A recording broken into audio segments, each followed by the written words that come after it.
She had nothing left. No money, no home, no future.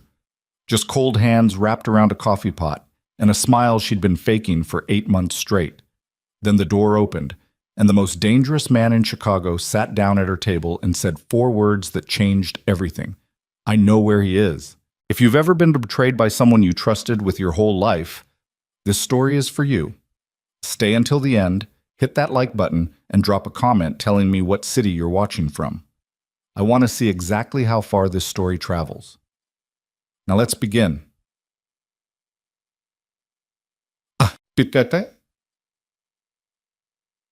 The coffee was burning her palm through the ceramic, but Sabrina Vale didn't put it down. She'd learned a long time ago that if she stopped moving, the exhaustion would catch her. It would sit on her chest like something with weight and claws, and she'd spend the next 3 minutes in the walk-in cooler trying to breathe without making noise, and Tommy would knock on the door and ask if she was okay, and she would have to lie to his face again, and she was so goddamn tired of lying, so she kept moving. It was 11:47 on a Tuesday night in November, and the Lakeview Diner smelled like burned grease and sweet pie glaze, and the particular kind of loneliness that only accumulates inside places that never close. The fluorescent light above the counter had been flickering since September. The vinyl booth near the window had a crack running through the middle of the seat that management had covered with electrical tape, then ignored. Outside, rain came down in sheets so heavy the neon sign above the door, open 24 hours, bled pink light into puddles on the sidewalk like something bleeding out. Sabrina poured a refill for the man in booth 4 without being asked. He was a regular. Mid-50s, salt and pepper stubble, always ordered the same thing: black coffee, wheat toast, 2 eggs scrambled. He tipped exactly 11% every single time, which told her everything she needed to know about the kind of man he was. But she smiled at him anyway, because that was the job. "Cold night," he said. "Getting colder," she said, and she moved on. This was her life now. This was the reduced version of it, the draft stripped of color, ambition, and warmth. Sabrina Vale, 26 years old, former photography student at the Illinois Institute of Art, former holder of a full creative scholarship, former owner of a Nikon D85. Oh, she'd saved for 3 years to buy. Former fiancé of a man she had loved with a completeness that had actually frightened her at the time. She had given Evan Mercer everything, her savings, her plans. 2 years of her life. The specific brand of vulnerability that only shows up when someone convinces you that you are safe. He had taken all of it and disappeared on a Thursday morning in March while she was in class, leaving behind a 3-word note on the kitchen counter. "I'm sorry. Bye." And an overdraft notice from a bank account she hadn't even known they'd opened in her name. $47,000. Gone. Her emergency fund. The remainder of her scholarship payment. The money she'd been saving for a summer trip to shoot film in Lisbon. The deposit she'd already paid on the apartment they were supposed to move into together in April. Gone. All of it. She'd filed a police report. A detective had nodded sympathetically, typed some things, and told her these cases were difficult to pursue. She had called Evan's mother, who cried and said she hadn't heard from him in months. She had called his friends, each of whom went suddenly, suspiciously vague. She had sat on the floor of the apartment she could no longer afford for approximately 4 hours, then gotten up, packed 2 bags, and moved into a studio above a laundromat in Uptown that cost $620 a month, including utilities. She had dropped out of school 3 weeks later. The scholarship required full-time enrollment and a GPA she could no longer maintain while working double shifts. Her academic advisor had been kind about it. That had almost been worse. 8 months had passed. She hadn't bought a single roll of film since. The diner door opened at 11:53, and the rain blew in sideways for half a second before the hinges caught it. Sabrina was behind the counter, refilling the sugar dispensers, and she didn't look up immediately because people came in this late all the time. Cab drivers on break, insomniacs, people who'd just gotten off second shift at the hospital down the block. Chicago didn't sleep. It just changed its face after midnight. But then Tommy went quiet. Tommy was 61 years old and had been working the overnight grill at the Lakeview for 19 years. He had opinions about everything: the Cubs, the price of brisket, the correct way to fold a napkin, the general decline of American attention spans. He talked constantly. It was in fact the primary defining characteristic of sharing a shift with Tommy. He went completely silent. Sabrina looked up. There were 4 of them. The 2 who came in first were large in the particular way that announces itself before the body fully registers the threat, broad through the shoulders, moving with a deliberateness that wasn't aggression exactly, but was adjacent to it. They wore dark clothing, nothing flashy, just dark wool coats and expressions that communicated a single message. We are not here for the pie. They scanned the diner in under 3 seconds, the way people do when they've been trained to account for every exit, and then they stepped aside and held the door. The man who walked in behind them wore a cashmere overcoat the color of charcoal, open over a dark suit. No tie. He was somewhere in his mid-30s, dark-haired, clean-shaven, and possessed of the kind of face that would have been beautiful if it hadn't been carrying so much cold. Not the cold of someone unfriendly. The cold of someone who had made a permanent decision about the world a long time ago and had stopped revisiting it. He was tall, not in an obvious performative way, just present in a way that reorganized the room around him. He stood just inside the door and looked around the diner with the unhurried attention of a man who had never once in his life been told to wait. His eyes found Sabrina. They stopped. She felt it before she processed it. Some animal thing low in her chest, an alarm that didn't have a name but was older than language. She had the distinct irrational sensation that she had been found. Not spotted, not noticed. Found. Like something that had been lost and was now being collected. She set down the sugar dispenser. He walked to the counter and sat down on the stool directly in front of her, unhurried, and the 2 men with him settled into a booth near the door without being told to. The 3rd man, who Sabrina hadn't noticed come in, was simply standing near the back hallway. She didn't know when he'd gotten there. "Miss Vale," the man at the counter said, her full name, from a stranger's mouth, at midnight, in a diner she'd been working at for 6 months. "I'm sorry," she said, keeping her voice flat, because panic was a luxury she couldn't afford, and she'd learned that much. "Do I know you?" "No," he said. "But I know you." His voice was low, unhurried, a specific kind of accent, Chicago native, but with something underneath it that suggested more than one language lived in his mouth. He folded his hands on the counter. His hands were clean, manicured, and there was a scar along the inside of his left wrist that disappeared under his sleeve. "My name is Lucien Moretti." The name landed in the room like something dropped. She knew the name. She knew it the way everyone who'd lived in Chicago for more than 2 years knew it.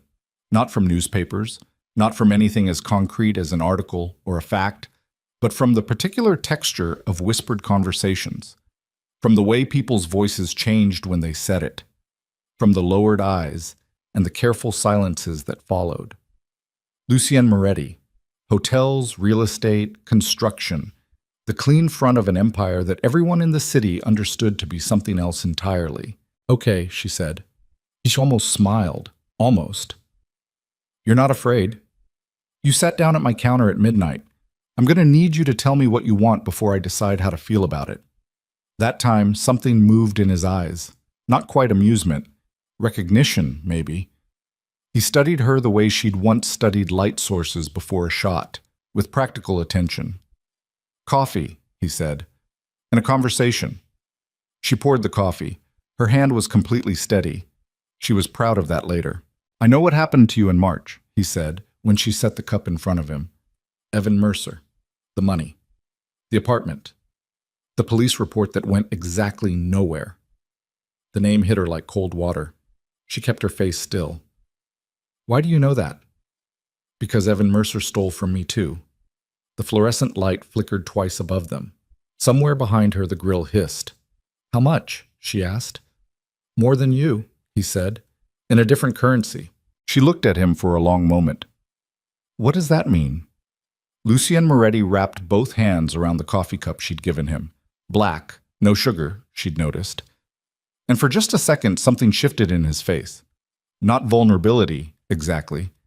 Something closer to controlled fury being held at a very specific distance. "It means he also spent 8 months close to my family," he said. "And when he left, he didn't leave empty-handed." Sabrina's mind ran the calculation quickly. 8 months. March. That meant Evan had already been gone by the time March came, or he'd been running more than one con at once, which she now understood with the specific clarity that only hindsight provides, was precisely the kind of person Evan Mercer had always been. "He was seeing someone in your family," she said. "My half-sister, Isabella." His jaw tightened. 1 degree, barely visible. "She's 22. She believed everything he told her." "So did I." "Yes," he said. "I know." The rain hammered the windows. The man in booth 4 was paying his check. Tommy was still and silent at the grill, which was the most alarming thing happening in the room as far as Sabrina was concerned. "He's in Florida," Lucian said. "Clearwater Beach. He's been there since April. Different name. Mark Ellison. He has a girlfriend, a lease on a 2-bedroom apartment, and a waitressing job he set up using documents that cost him about $3,000 to forge." Her hands pressed flat against the counter. "How long have you known that?" she said, and her voice came out quieter than she intended. "Since June. And you waited until now. I wanted to understand everything first." He met her eyes. "Including you." "Why me?" She heard the anger in her own voice and didn't apologize for it. "What do I have that's worth your time? I'm a waitress with $47,000 in debt and a camera I can't afford the film for. You could destroy him yourself. Tonight. You don't need me." "No," he agreed easily. "I don't need you." He picked up the coffee cup, took one careful sip, and set it back down. "But I want him to suffer," he said. "Not just legally, not just financially. I want him to look up from his small, stolen life and see everything he could have had, and know it belongs to someone else. I want him to spiral. I want him to make mistakes. I want him to come crawling back here on his own, so that when the FBI takes him, he'll have done half the work himself." He looked at her steadily. "For that, I need a woman he already loves." The silence stretched between them. "That's insane," she said. "Probably. You want me to pretend to be your, your girlfriend, your fiancée?" "My fiancée," he said. "We'll make it public, extensively. Every event, every appearance, every photograph. His face will be on gossip sites within 2 weeks. He watches Chicago like a hawk. Men like him always go back to watching the life they fled. When he sees you on my arm, it will break something in him, and broken men make mistakes." Sabrina stared at him. She was aware of her heartbeat, which had settled into something loud and purposeful, which was its own kind of answer. "What do I get?" she asked. "Your $47,000, plus interest." He said it without ceremony. "A place to live that doesn't smell like fabric softener. 6 months of stability while we dismantle him. And when it's over, when he's in federal custody and you're free, you walk away clean. No strings, no obligations, no debt to me." She laughed, short and humorless. "No debt to a mafia boss." "Right, because that always ends cleanly." "I don't lie about my contracts," he said. "It's the one professional courtesy I maintain." "That's a very convenient thing for you to say." "Yes," he said, "and it's also true." She looked at him for a long time. She looked at the scar on his wrist. She looked at his hands and the cold, contained purpose behind his eyes, and the way he had walked into this diner like it was already his. Like every room he entered became his just by virtue of him standing in it. She thought about the apartment above the laundromat. She thought about the $47,000.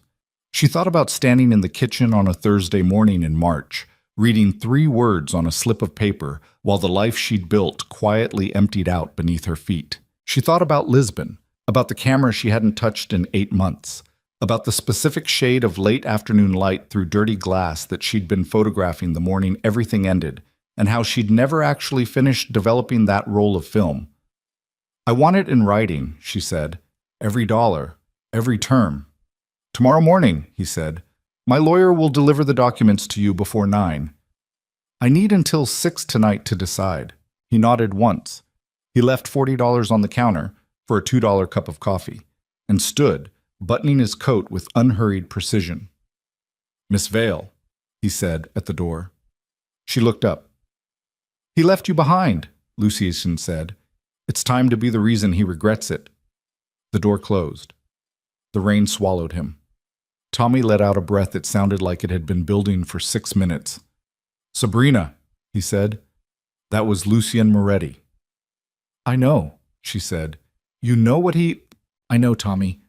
She picked up the $40, set it in the tip jar, picked up the coffee cup he'd used and stood there for a moment with it in her hand, looking at nothing in particular. Then she went back to refilling the sugar dispensers. But her mind was already somewhere else entirely. She didn't sleep. The studio above the laundromat was approximately 400 square feet, which was generous only if you had very specific opinions about what constituted square footage.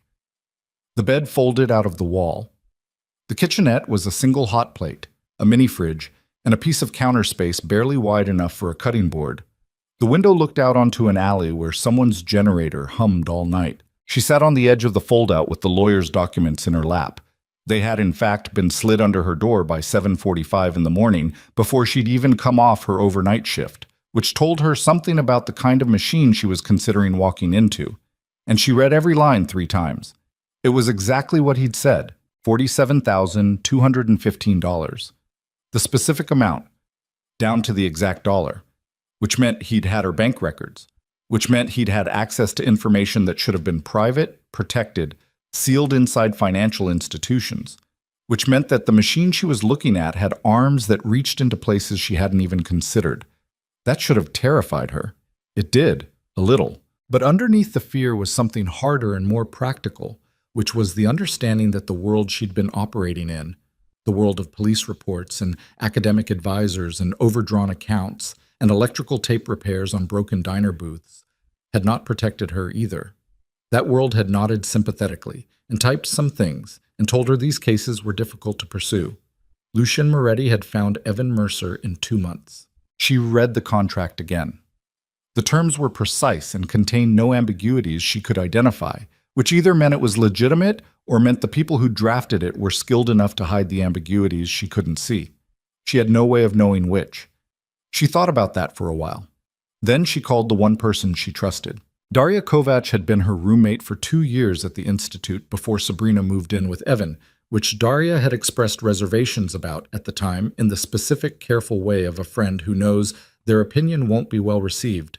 Daria was now a paralegal at a firm in River North and had the particular worldview of someone who spends all day watching other people's bad decisions produce paperwork. "Read me the contract," Daria said. Sabrina read it. There was a long pause. "It's clean," Daria said. "I mean, for what it is. The indemnification clause on page 4 is standard. The confidentiality provision is weighted in his favor, but that's not unusual. The payment structure is real. That's an escrow account, not a personal promise." She paused. "Sabrina, this is Lucien Moretti." "I know." "Do you know what that means?" "I know what people say it means." "People say it means a lot of things that are true," Daria said. "This isn't some shady real estate developer. This is the Moretti family. They've been—" "Sabrina, people who work for him don't just leave." "He says I can walk away clean." "He says that in a contract he drafted." "You just said it was clean." "Legally clean and morally clean are 2 different zip codes," Daria said. Sabrina looked out the window at the alley. The generator was still humming. "He knows where Evan is," she said. A long silence. "Clearwater," she said. "He's been there since April. Living under a different name, he has a girlfriend." She heard Daria absorb that. "Of course he does," Daria said, very quietly. "He took $47,000 from me, Dare. He took 2 years of my life, and he left me a 3-word note and moved to Florida and started over. He is living the life he was supposed to build with me, with someone else, under a different name." She heard the flatness in her own voice and recognized it as the thing that came after rage had burned through and left the ash behind. "The police told me these cases are difficult to pursue." "I know," Daria said. "Lucien Moretti found him in 2 months." Another long silence. "Sign it," Daria said finally. "But keep a copy. Keep it somewhere he can't access." "I know." "And Sabrina?" A beat. "Be careful with how you feel. Men like that. It doesn't matter how dangerous they are on paper. It's the up-close version that's the problem." Sabrina didn't respond to that. She folded the contract neatly, put it in the inner pocket of her jacket, and lay down on the fold-out bed for exactly 2 hours. At 5:45 in the evening, she packed a bag. At 6 o'clock, a black SUV appeared at the end of her block. She picked up her bag, took one look at the apartment, at the hot plate, the fold-out bed, the window above the alley, the life that had been reduced to 400 square feet of not quite surviving, and she walked out without looking back. The penthouse was on the 43rd floor of a building in the Gold Coast that she'd walked past 100 times without ever looking up. She looked up now. The elevator required a key card. The hallway on 43 was quiet in the expensive engineered way, the kind of silence that costs money, that is built into the walls at the design stage. Lucian Moretti walked 3 steps ahead of her from the elevator and opened the door without ceremony, and Sabrina walked into the kind of space she had seen in design magazines when she was a student and cataloged in the back of her mind under "Not for you." Floor-to-ceiling glass on 3 sides. Chicago below them, lit up and rainy. The lake a black absence to the east. Furniture that was neither cold nor showy. Dark leather, clean lines, a built-in bookcase along the interior wall that was dense with actual books, not decorative arrangements. A kitchen with a counter long enough to work at, and a professional range she probably could have lived in. It smelled like cedar and something she couldn't identify. Not a candle, something structural almost. "Your room is the second door on the left," Lucian said, dropping his keys on the counter. "There's a private bathroom. The closet has been stocked. Sizes should be accurate. If anything needs replacing, tell Elena. She'll handle it." "Who's Elena?" "My household manager." He poured 2 inches of something amber into a glass. Did not offer her one. "There are 3 members of personal security in the building at all times. Marcus runs point. If anything concerns you, anyone you don't recognize, any contact from Evan or people associated with him, you go to Marcus directly. Before or after I come to you." He looked at her over the rim of the glass. "Marcus is faster." Noted. She set her bag down. She looked around the space, really looked, the way she used to look before her brain stopped caring about the geometry of light and composition and texture. The rain against the glass at this height had a different quality than rain at street level. Up here, it was softer, somehow, less aggressive. "The first public event is Friday night," he said, "a charity gala at the Four Seasons. We'll have photographs taken entering. Elena has arranged styling." He paused. "You'll need to be comfortable standing close to me. It needs to look real." "How close?" "Close enough that no one who sees us wonders." She nodded. "Okay." "You're very calm," he said, "for someone who packed a single bag and walked into a stranger's penthouse." "I'm not calm," she said. "I'm exhausted. There's a difference. Calm people have bandwidth for fear. I'm running on empty, which means I don't have the energy for it." Something moved through his expression, not quite sympathy, but an adjacent attention. He looked at her the way she'd looked at him in the diner, with the practical focus of someone taking inventory. "There's food in the kitchen," he said. "Real food, not diner food. Elena stocked it this afternoon." She was quiet for a moment. "Can I ask you something?" He waited. "Isabella?" she said. "Your sister. How is she?" The question landed differently than she'd intended.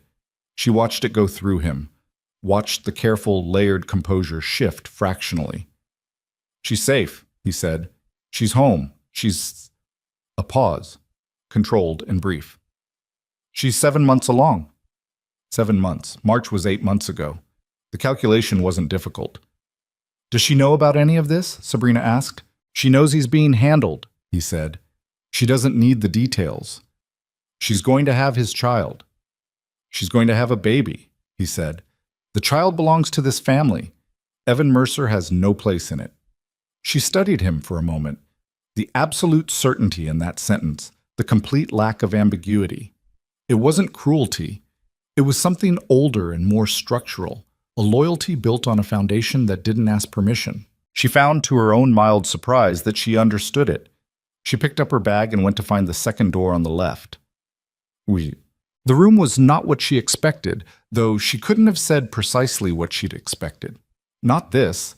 A bed wide enough to lose herself in, linen that was the right weight for November, a window facing north toward the lake, and on the desk in the corner, a camera. Not her camera. A Nikon Z8, which was better than her camera by a generation. Still in the box. Beside it, a note in handwriting that was angular and exact. "The building has interesting light in the early morning. L." She stood there for a long time. She didn't cry. She wasn't sure she had it in her anymore, but something moved in her chest, something she'd thought had calcified and gone quiet in the months since March, and she sat down on the edge of the bed and put both hands over her face and breathed. Then she got up, washed her face, changed her clothes, went to the kitchen and found food. Real food, like he said, vegetables and actual protein, and a bottle of wine she considered, and then put back. And she made herself a meal for the first time in longer than she could clearly remember. She sat at the long counter and ate in silence while the rain came down against 43 floors of glass.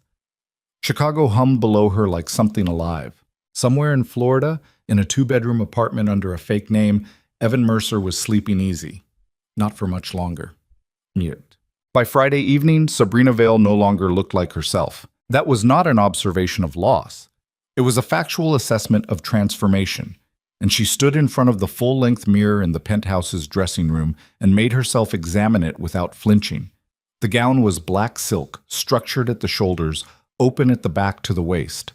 The jewelry was simple: one diamond pendant, earrings that caught light without demanding attention. Her hair was up. The makeup was precise, understated, and had been applied by a woman named Cora, who worked with the focused silence of a surgeon. She looked, in the parlance of a world she had never actually inhabited, like she belonged. It was a costume. She knew that.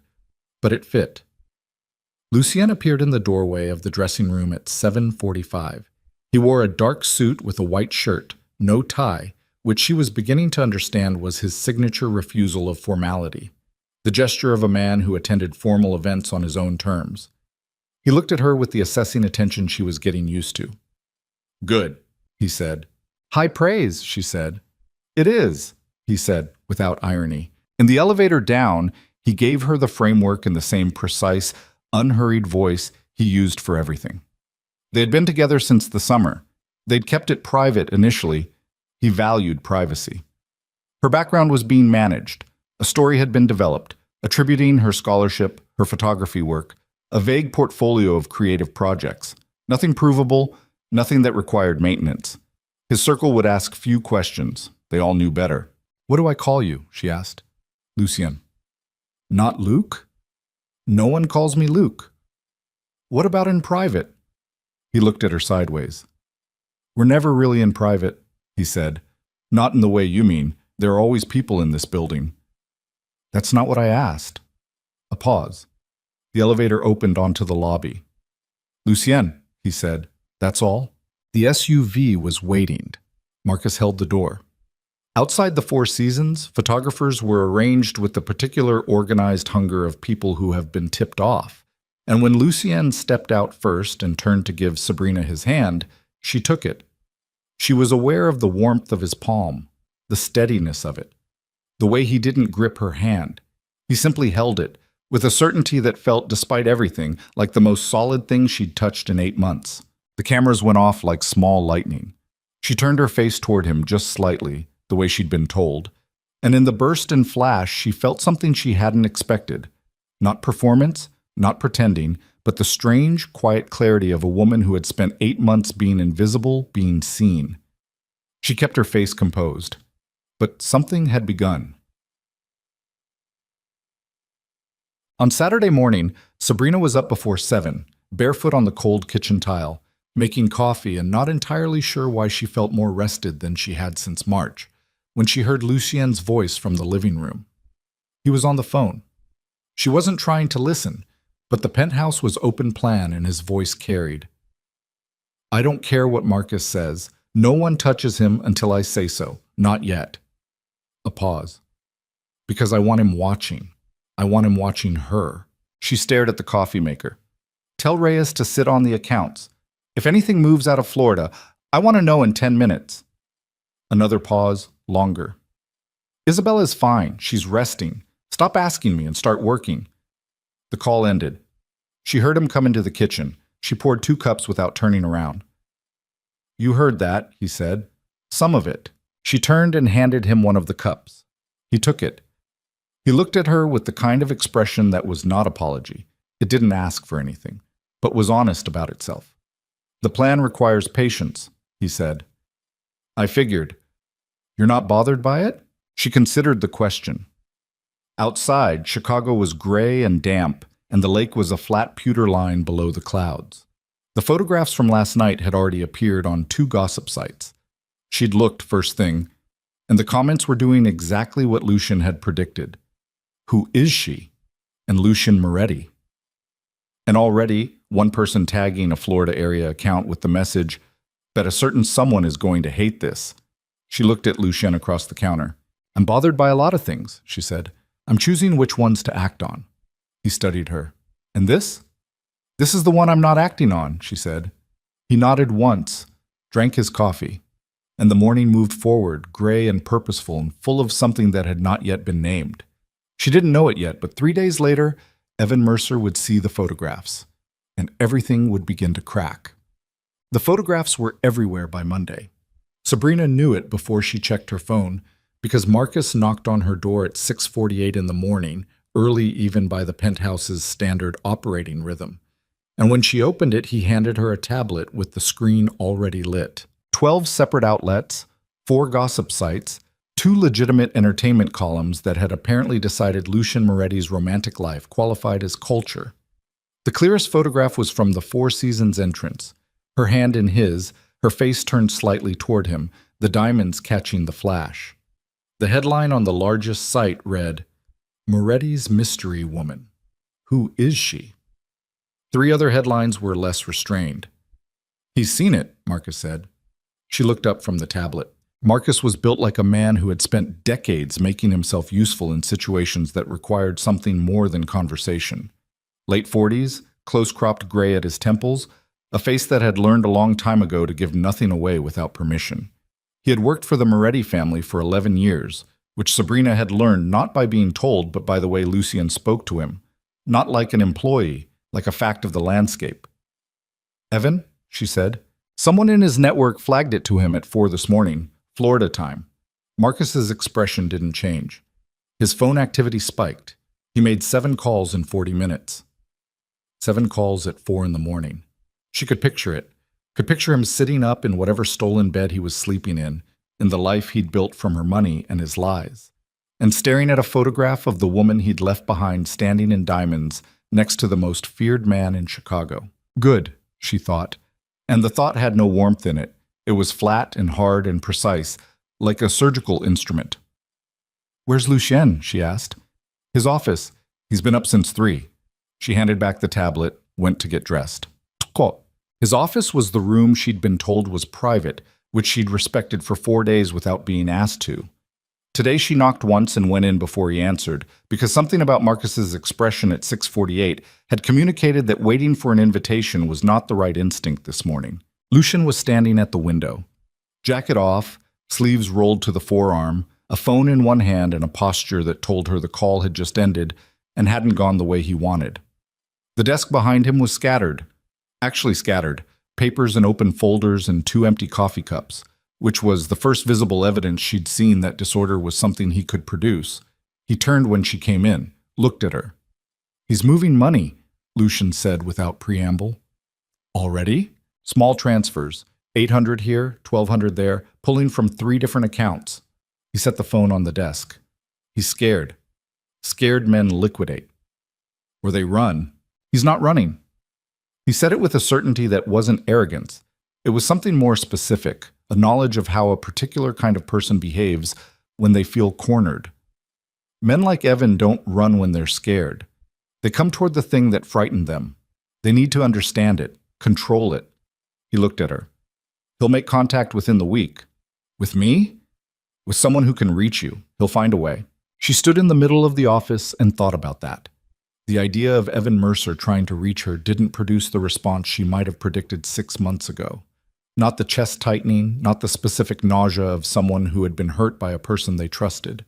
What it produced instead was a cold, focused attention, like a camera finding its subject. "What do you need from me?" she said. Lucian looked at her for a moment with the particular quality of attention she was beginning to recognize as his version of surprise. Not the wide-eyed kind, but a slight recalibration, a fractional shift in how he was holding himself.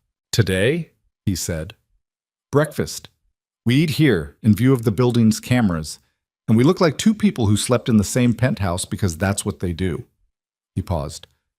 Tomorrow evening, there's a dinner. Private, about 14 people. My inner circle. You'll be introduced properly. The inner circle, she said. That sounds like an audition. It is, he said. There was no apology in it. What happens if I fail it?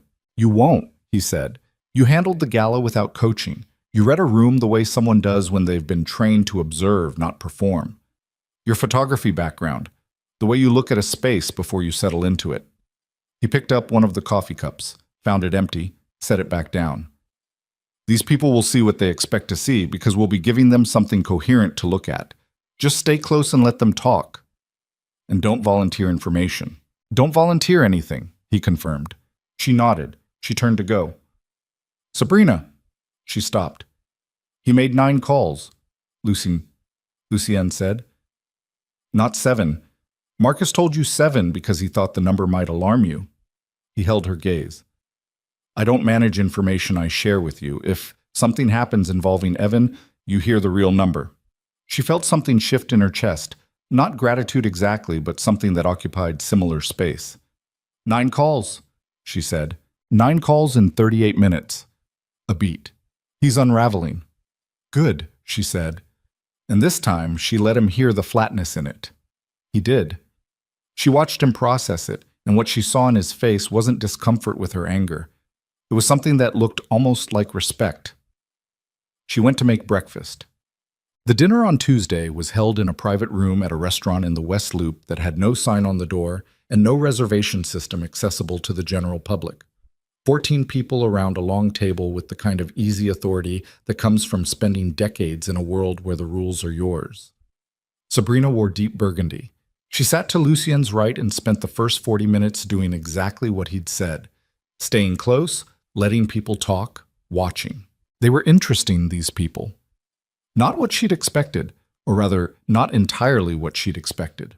There was a woman named Vera who ran 3 luxury hotels and had the eyes of someone who had outlasted at least 2 serious attempts to remove her from power. There was a man called Donati who said almost nothing all evening and whose silence carried more weight than most people's sentences. There were younger ones who deferred to Lucien with a care that was not sycophancy, but something more functional, like gravitational awareness. They were all watching her. She knew it. She let them. What she hadn't anticipated was the couple across the table, Marco Ferretti, who was Lucien's cousin, and his wife, Claire. Marco was loud in a way that was probably charming in smaller doses, well-dressed and physically expressive, and possessed of the specific social ease of someone who had grown up comfortable. Claire was quiet and watchful, and had been studying Sabrina since the first course with an attention that was neither hostile nor warm. During the third course, Marco leaned across the table. So, he said, in the register of a man who thinks he's being casual when he is in fact conducting an interview. Photography. Lucien says you're serious about it. I am, Sabrina said. What kind? Documentary mostly, candid work. She held his gaze easily. I like catching people when they don't know they're being watched. A beat of silence. Marco laughed. Oh, I like her, he said to Lucien. Lucien did not look up from his plate. I know, he said. Claire across the table met Sabrina's eyes, and something passed between them. Not quite a smile, but the specific acknowledgement of 2 women in a room full of loud men who both know exactly how much is not being said. After dinner, in the car going home, Lucien sat beside her in the back of the SUV and said nothing for 4 blocks. Then, Marco will tell everyone you're real within 48 hours. Because of the photography comment? Because you didn't try, he said. The ones I've brought before us, they tried. They performed. Marco smells performance. He looked at the city passing outside the window. You just talked. I was just talking, she said. I know, he said. That's why it worked. She turned to look at him in the dark of the car. He was in profile, looking out the window, the city light strobing across his face in intervals. And she became aware in that moment of something she hadn't fully registered until now, the particular loneliness that lived inside his composure. It wasn't obvious. It wasn't self-pitying. It was structural, built into the way he existed, the way he moved through rooms, the way he gave orders and received information and made decisions, All of it wrapped in a self-sufficiency so complete it looked like strength, and was, she suspected, also its own kind of cage. She looked away before he turned. The contact from Evan came on Thursday. It didn't come from Evan directly, which she should have predicted. It came from a woman named Kayla, who had been Evan's college girlfriend before Sabrina, and whom Sabrina had met exactly twice, and both times she had felt the low-grade unease of someone in the presence of unfinished business. Kayla texted from a number Sabrina didn't have saved. The message was brief and artless. "Hey, weird question, but have you talked to Evan? He keeps calling me, and he sounds really off. Said something about Chicago, about some guy. Are you okay?" Sabrina read it twice. Then she walked into the living room where Lucien was reading and held her phone out to him without comment. He read it.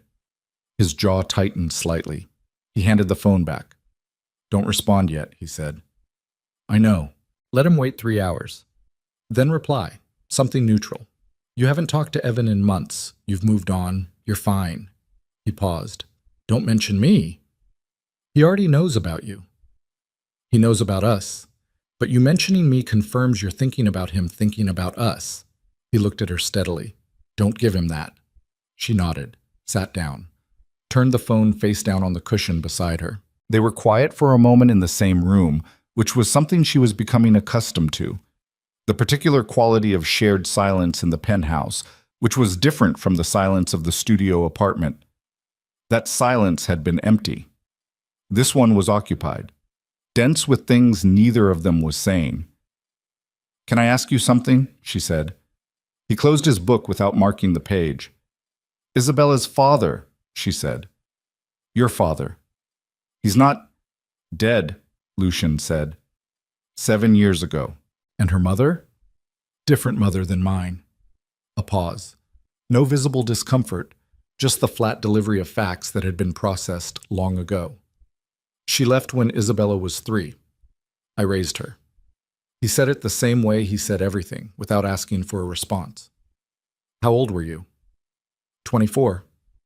She did the math. He was 35 now, which she'd estimated. 24 years old, inheriting a family empire and a 3-year-old child simultaneously. "That's," she started.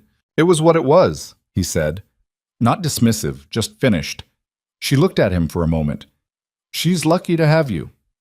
She's also 22 and pregnant, and the man responsible has been tracked to a beach apartment in Florida," he said. "Luck is relative." "You know what I mean." "Yes," he said. "I do." Another silence. He opened the book again.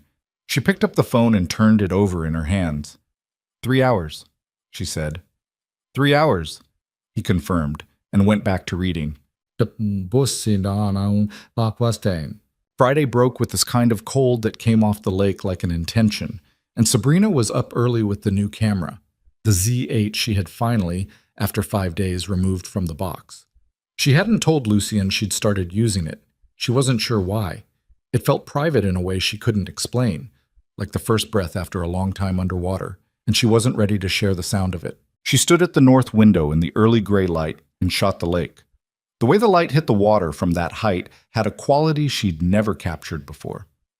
The flatness of it, the pewter and silver, the buildings at the edges of the frame like an afterthought. She shot for 40 minutes without stopping. Then she sat on the floor with her back against the glass and reviewed the images.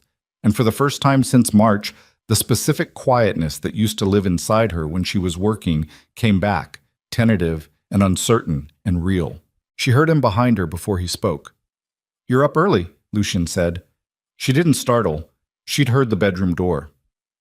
"Light's better before 7, she said without turning. He walked into the kitchen. She heard coffee being made.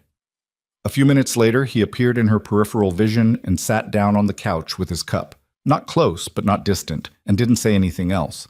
She kept reviewing images. After a while, he said, "Are they good?" She turned the camera toward him. He leaned forward to look, and she watched his face. The real version of it, unguarded. The morning version before the armor was fully on, as he scrolled through what she'd shot. He didn't say anything for a long time. "The third one," he said. She looked.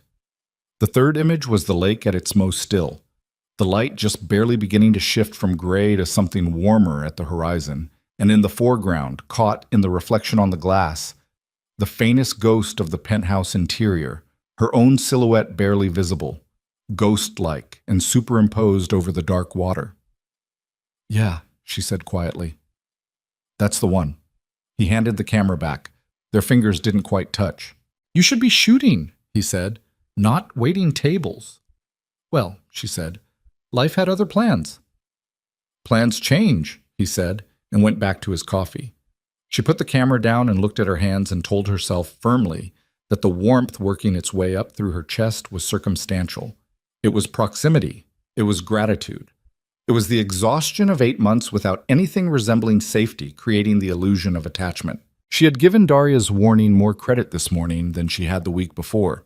She got up and went to make her own coffee. The call came at 2 in the afternoon, not from Kayla, from Evan. Her phone rang with a Florida number she didn't recognize, and she stared at it through 3 full rings while her pulse did something violent in her throat. She answered. "Sabrina." His voice was the same. That was the first thing that hit her. The absolute sameness of it, like 8 months hadn't happened, like he'd just stepped out for coffee and was checking in. "Hey, it's me." She breathed out through her nose, slow and deliberate. "I know who it is," she said. A pause. Is this a bad time?" "What do you want, Evan?" Not a question. Flat. She heard Marcus shift in the other room.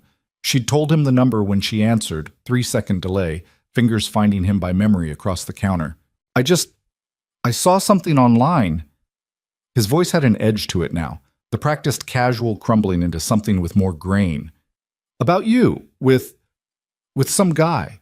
I wanted to make sure you're okay." "I'm fine."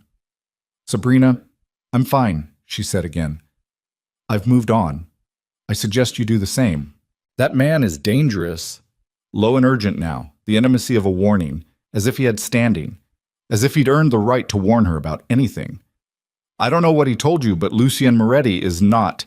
You left me a 3-word note," she said. Silence. "You took $47,000 from me," she said. "You opened accounts in my name, and you emptied them, and you left me a 3-word note on a Thursday morning in March, and moved to Florida under a fake name." Her voice was even, not shaking, not raised. "Don't call me to warn me about dangerous men." Dead silence on the line. "How do you know about—" He stopped. She let him stop. "Sabrina." His voice had changed again. Stripped now, the performance falling away, and underneath it she could hear the thing she had almost forgotten, the specific frequency of Evan Mercer when he was scared. "Sabrina, please. I made mistakes, I know that. But if you're with Moretti because of me, because of what I did, you need to get out. That family is—" "Goodbye, Evan," she said. She ended the call. She set the phone on the counter with both hands braced on either side of it, and she stood there very still and breathed. Behind her, Lucien's voice. "That was faster than I expected," he said quietly. She turned. He was standing in the doorway of the office, jacket in hand, looking at her with an attention that was careful and without pity, which was the version of it she could tolerate. "He's scared," she said. "Yes." "He knows you know where he is." "Not yet," Lucien said, "but he suspects, and he can't stop pulling at the thread." He set the jacket over the back of the chair. "You were perfect." "I wasn't performing," she said. "I meant every word." "I know," he said. "That's what made it perfect." She looked at him across the room. She was still feeling the residue of the call in her chest. Not grief, not anymore. Something cleaner. The sensation of a wound that had been open for 8 months, finally beginning to close over something harder than it had been before. "He's going to come here," she said. "To Chicago." You said, "Not yet," Lucien said, "but soon." "When he does—" She stopped. "When he does," Lucien said, "we'll be ready." A pause. "And so will the FBI." She blinked. "You've already—" "I've been building the case for 4 months," he said. "The fraud, the embezzlement, the identity documentation, the accounts in your name." Something moved in his jaw. Isabella's medical bills paid out of stolen funds, all of it documented, packaged, delivered to the right hands. He looked at her steadily. Revenge isn't enough. I want him in a cell. She stared at him. You've been doing this since before you came to me, she said. Yes. Then why do you need me? He held her gaze. The question had an answer. She'd known the answer from the night in the diner, the psychological pressure, the spiral, the bait she was supposed to be. But something in the way he was looking at her right now suggested the answer had developed additional dimensions he hadn't anticipated. I told you in the diner, he said. You told me the plan, she said. I'm asking why you need me, specifically, not a woman, me. A long pause. Because he knew you, Lucian said finally. He chose you. Whatever he is, whatever he did, he chose you, which means you represent something to him that he can't replace or replicate. His voice was even. When he sees you thriving, when he sees you in photographs on the arm of someone like me, it doesn't just hurt his ego. It destabilizes something foundational in the story he tells himself about why he left. He looked at her carefully. You're not bait, Sabrina. You're the mirror. The word settled in her. The mirror. She thought about that for a long time. Outside, the November lake had gone dark and the city lights were beginning to define themselves against the early evening, and the penthouse was very warm and very quiet. And somewhere across an ordinary room, Lucienne Moretti was watching her with an expression she couldn't entirely read. I'm going to need more coffee, she said. Marcus has a fresh pot, he said. She almost smiled. Almost. She pushed off the counter and went toward the kitchen, and Lucienne turned back toward his office, and neither of them said what was beginning to occupy the air between them. The thing that didn't have a name yet, and was, for that reason, the most dangerous thing in the room. But that night, at 3 a.m, something happened that changed the shape of everything. Sabrina was asleep when the security alarm tripped. Not a full breach, but a perimeter alert, the kind that brought Marcus out of his room with a firearm in under 10 seconds and sent 2 other members of security to the lobby. She was out of bed and at her door before she'd fully processed the sound, heart in her throat, and she nearly walked into Lucienne in the hallway. He caught her by the shoulders. It's clear, he said immediately. It tripped on the south stairwell. Someone tested the door. Tested it, she said. She could feel her own pulse in her palms. Probing, not entering. His hands were still on her shoulders. He was looking at her face with a focus that was reading something. Her breathing, probably, or the specific quality of her fear. It's not the first time. Building surveillance shows a man, mid-30s, no face visible. Been in the area twice this week. Evan, she said. Or someone Evan hired, Lucian said. He doesn't have the nerve for field work. He subcontracts his problems. He said it with the flat contempt of a man who had nothing but disdain for that particular cowardice. She became aware that his hands were still on her shoulders. She became aware that they were standing close in the dim hallway, her heartbeat still loud from being startled awake, and that the controlled, armored version of him she was used to in daylight was slightly different at 3 a.m, still controlled, but the armor sitting differently, closer to the surface of the skin. He became aware of it at the same moment. She could see it in the fractional adjustment. He dropped his hands. Go back to sleep, he said. Marcus has it. Lucienne, go back to sleep, he said, quieter, and turned and walked back toward his room without looking at her again. She stood in the hallway for a moment. Then she went back to her room and lay in the dark and stared at the ceiling and understood, with the specific clarity of someone who has been trained to see what's actually in front of them, that the line between what this was and what it was becoming had just moved. And she wasn't sure anymore which direction she wanted it to go. The next morning, everything accelerated.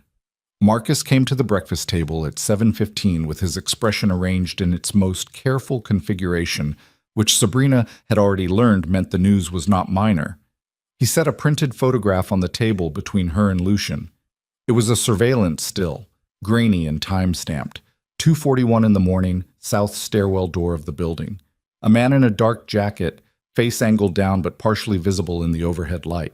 Lucienne looked at it. Sabrina looked at it. The build was familiar before the face was, which was the way recognition usually works when you don't want it to. That's not someone he hired, she said. Her voice came out very level. She was proud of that later. Lucien was looking at her, not the photograph. No, he said. Evan Mercer was in Chicago, and he was standing 43 floors below them. Merson. Nobody moved for 3 full seconds. That was what Sabrina noticed afterward. The particular stillness that descended over the breakfast table when Marcus laid that photograph down. The way the room seemed to compress around the grainy image of a man in a dark jacket standing 43 floors below them in the middle of the night. 3 seconds where no one breathed wrong, no one shifted, no one said anything premature. Then Lucien picked up the photograph. He held it at the edges the way you hold something you don't want to contaminate, and he looked at it with an expression she was beginning to understand as his most dangerous one. Not the cold authority he wore in public, not the careful composure of private conversations, but something older and quieter that lived underneath all of it. The expression of a man who has already decided what happens next and is simply watching the evidence confirm it. When did he land? Lucien said. Best estimate, yesterday afternoon, Marcus said. O'Hare has him on facial recognition from Terminal 3 at 4:18. He used the Ellison ID, which means he's still operating under the fake documentation. Lucien set the photograph back on the table. He came commercial. No car rental in that name. He's either using cash or he has a local contact. We're running both. Run them faster. Marcus left. Sabrina looked at the photograph. Evan's face, angled down, partially visible in the harsh white of the stairwell light. She had loved that face once, or she had loved what she'd believed that face contained, which was not the same thing, and the distance between those two statements was the whole geography of the last 8 months. He's trying to see me, she said. He's trying to see you without being seen, Lucien corrected. There's a difference. If he wanted contact, he'd have called again. He pushed back from the table and stood, buttoning the middle button of his jacket with the precise, unhurried motion she'd cataloged by now as something he did when he was organizing his thinking.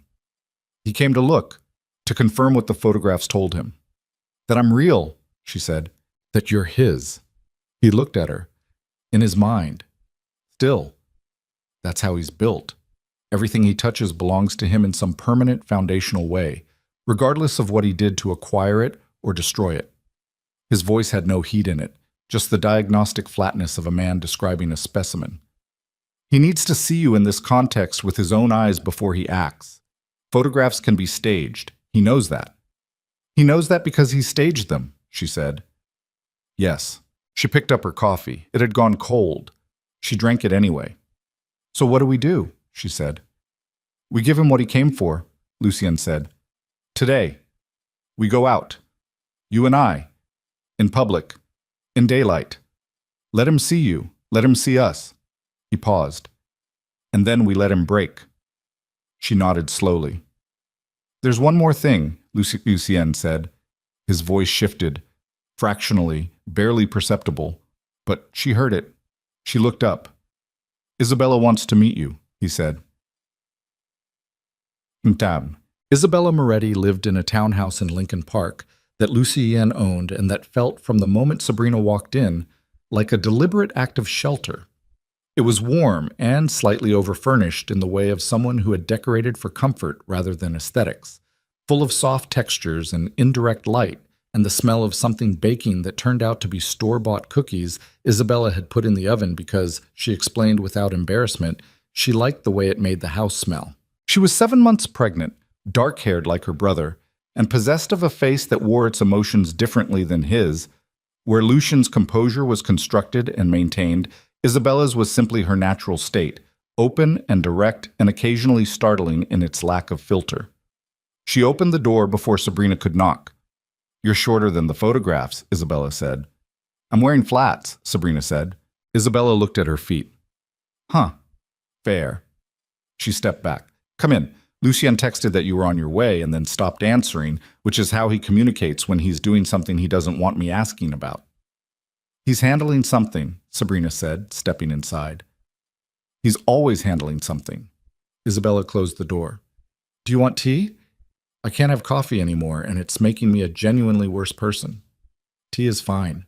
They sat at the kitchen table while the kettle heated, and Sabrina looked at Isabella Moretti and tried to figure out what she'd expected and why this was different. What she'd expected, she realized, was fragility. A 22-year-old undone by a man's betrayal, made soft and careful by it. What she found instead was someone who was angry in the specific, load-bearing way of a person who has absorbed something terrible and chosen to be stronger than it, even if that choice was still in progress. "He told you about me," Isabella said. It wasn't a question. "Some," Sabrina said. "Did he tell you I knew at the end?" She met Sabrina's eyes across the table. "That something was wrong before he left. I knew." Her jaw tightened. "I told myself I was paranoid, that it was the pregnancy making me anxious. I made excuses for him."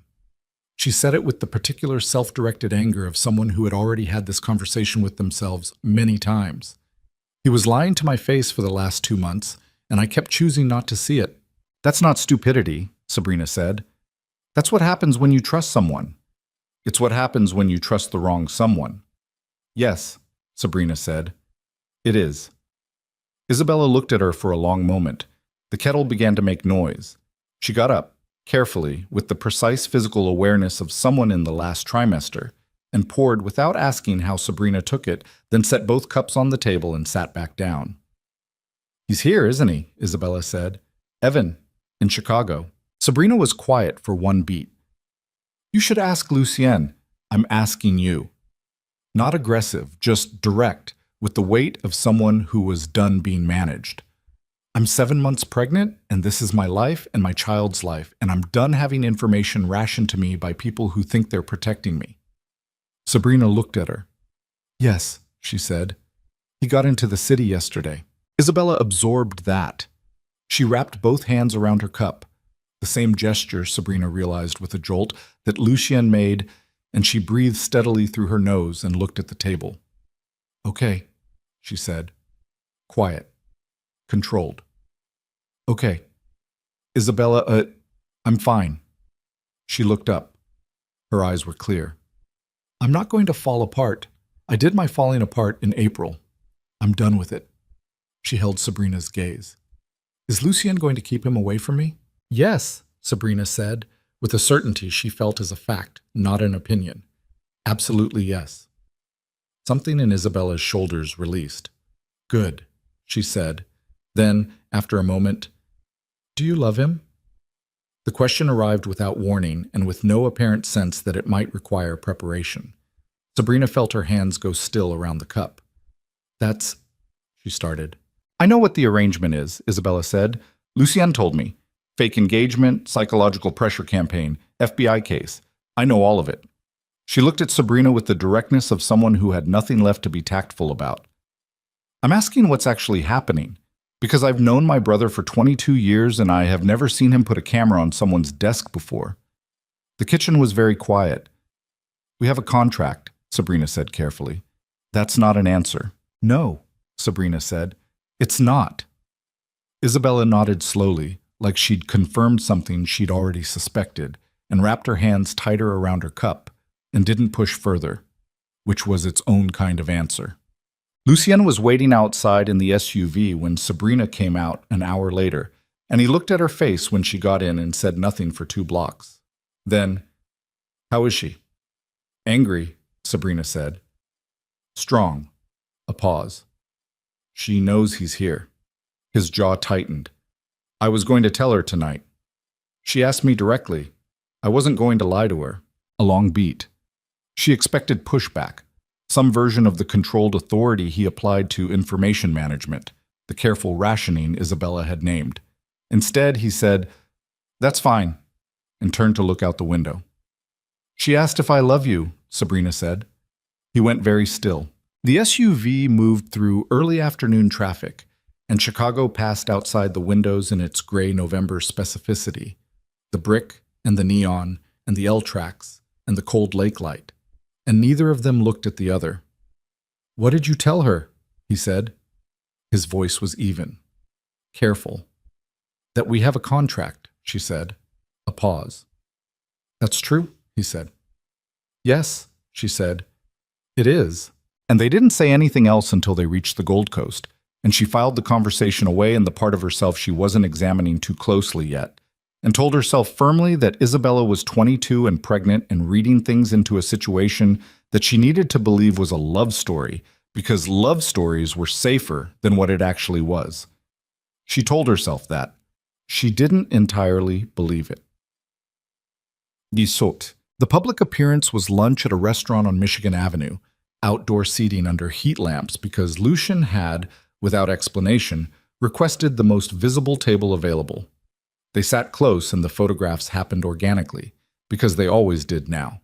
People with phones, someone with a long lens across the street, the perpetual Chicago machinery of watching and being watched.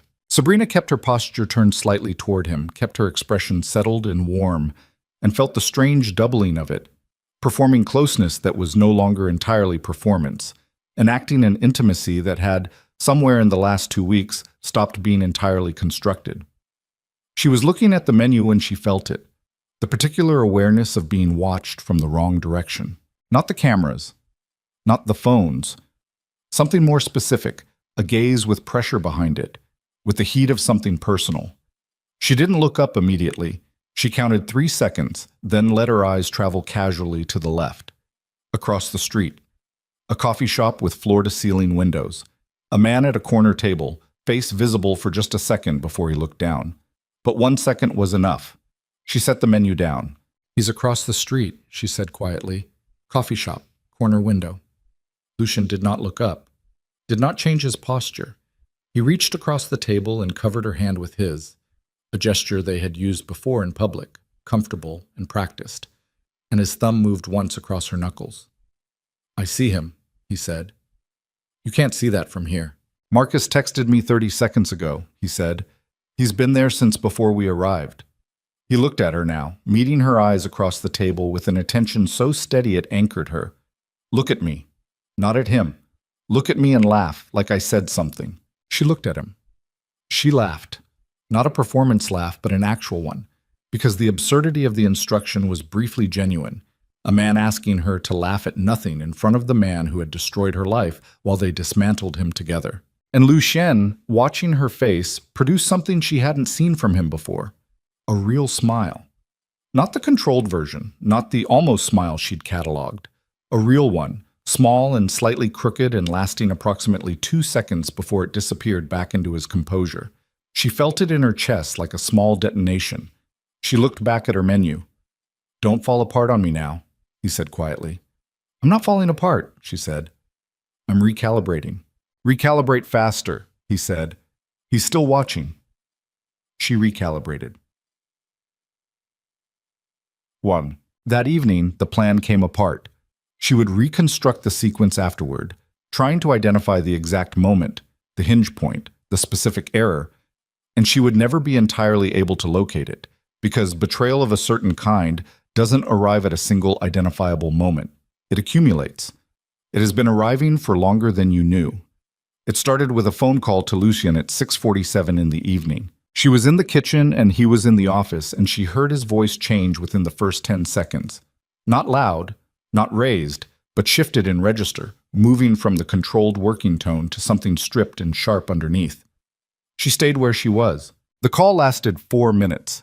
Then his office door opened and he came into the kitchen with his phone still in his hand and an expression she had not seen on him before. The expression of a man who has been hit by something he didn't see coming and is in the process of deciding how much he will allow that to show.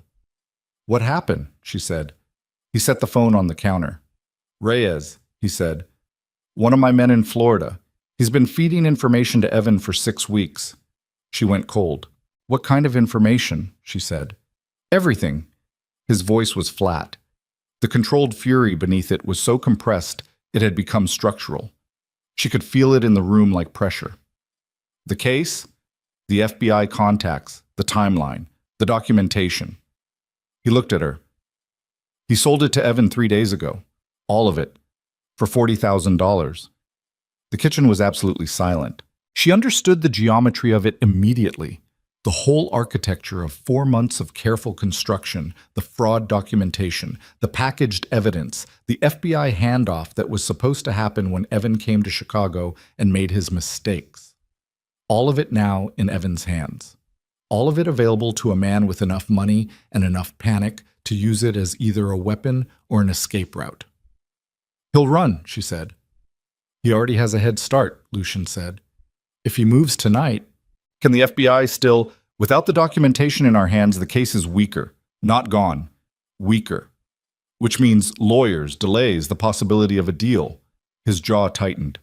"Which means he walks out of it lighter than he should." She put both hands flat on the counter. "How did this happen?" she said. "Reyes had a gambling debt," Lucian said. "Evan found it. It's the oldest method because it still works." He picked up his phone again, set it back down. "I should have run deeper checks. I ran background, not current financial. I missed it." He said it plainly. Not self-flagellation, not excuse. A man identifying an error with the clarity of someone who would not make it again. "So what do we do?" she said. "I need to make calls," he said. "Accelerate the FBI contact, move what documentation we still control tonight. And I need to know—" He stopped. She looked at him. "I need to know if you're willing to change the timeline, check them," he said. "Tell me what that means." "The original plan had Evan coming to us, making contact, making mistakes, walking into the situation we'd prepared." He looked at her steadily. "That timeline is gone. He has information now that tells him exactly what was being built, which means if he's going to act, he'll act fast. Tonight, tomorrow, at the latest." A beat. "There's a dinner tomorrow evening, a private Mafia event, major players, a room full of people Evan knows are connected to me. He knows about it," Reyes told him. "You think he'll come?" she said. "I think he'll come to take something back," he said, "the way he always does. He can't leave without trying to reclaim the narrative." He held her gaze. "Which means tomorrow night, when he shows up, and I believe he will, there will be no preparation, no staged confrontation. Whatever happens will be real." She looked at him for a long time. "Are you asking me if I can handle that?" she said. "I'm asking if you're still in," he said, "because what I'm describing tomorrow is not the plan you signed for." The kitchen hummed around them. The refrigerator, the city outside the glass, the 43 floors of November air between them and the street. She thought about the 3-word note. She thought about $47,000. She thought about the photography scholarship and the roll of film she never developed, and the 400-square-foot apartment above the laundromat that had smelled like other people's clean laundry. She thought about Isabella, wrapping both hands around a cup of tea and saying, "I'm done with my falling apart." She thought about Lucian's real smile, 2 seconds long and slightly crooked, appearing once and disappearing before she could fully process it. "I'm in," she said. He nodded once, picked up his phone, started toward the office. "Lucien." He stopped. "Is the camera, She paused, finding the precise question. "The camera you put in my room. Was that part of the plan?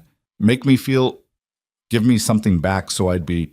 She didn't finish the sentence because she wasn't sure what she was accusing him of. He turned. His face was open in a way it almost never was. The layers stripped by the events of the last hour, the composure running thin.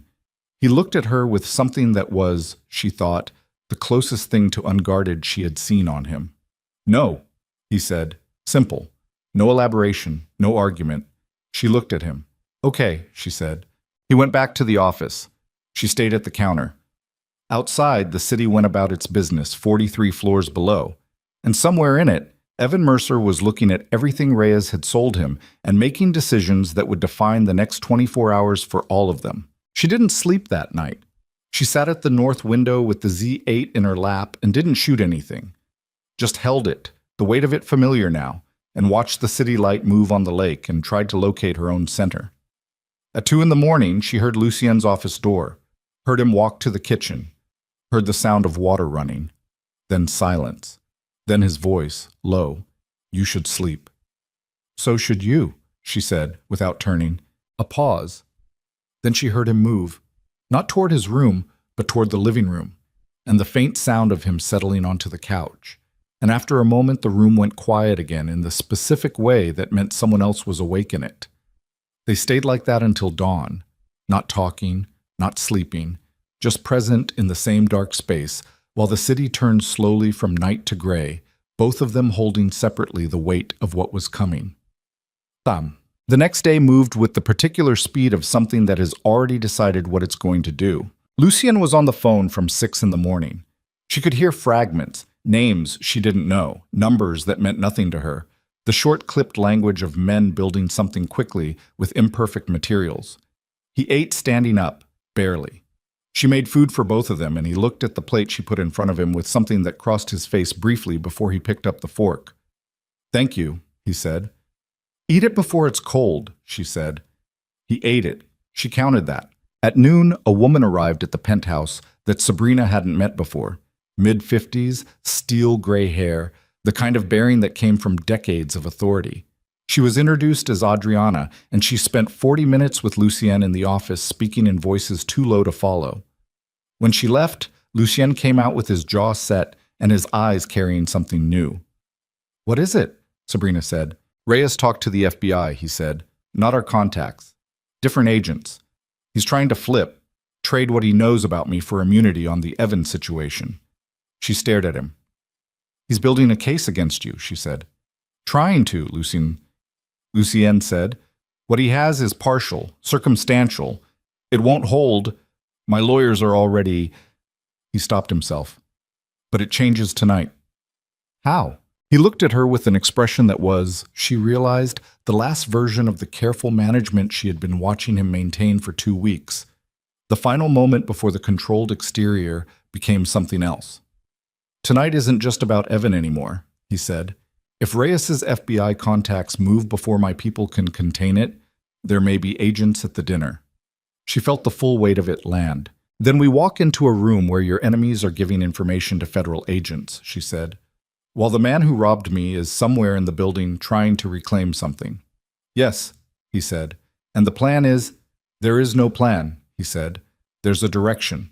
And everyone in that room will be watching you and me, because whatever else happens tonight, we are still the story everyone in that world is watching, which means—" He stopped. She finished it. "Which means we have to be real," she said. "Not performed, real.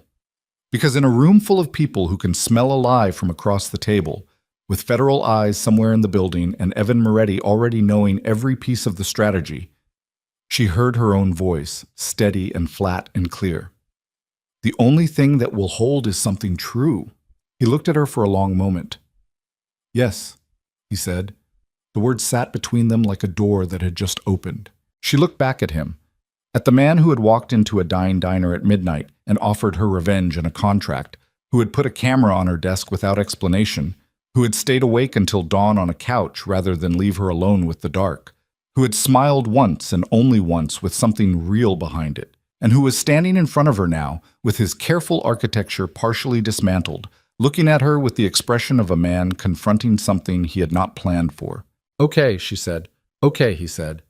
And somewhere in the building below, 43 floors down, Evan Mercer was watching the front door. Waiting. Coming. And by the time they walked into that dinner, Sabrina Vale would have to decide whether the woman she had become in the last 2 weeks, not the diner waitress, not the abandoned fiancé, not the fake attachment on the arm of a dangerous man, was real enough to survive. The car arrived at 7:15. Sabrina sat in the back beside Lucien and did not look at him and did not speak. And the city moved past the windows in its November configuration. The wet streets, the neon bleeding into puddles, the particular darkness of a Chicago night that had decided to mean something. Marcus was in the front. 2 other vehicles flanked them, which was more security than any previous event, which told her everything about how Lucien assessed the evening ahead. She was wearing black again.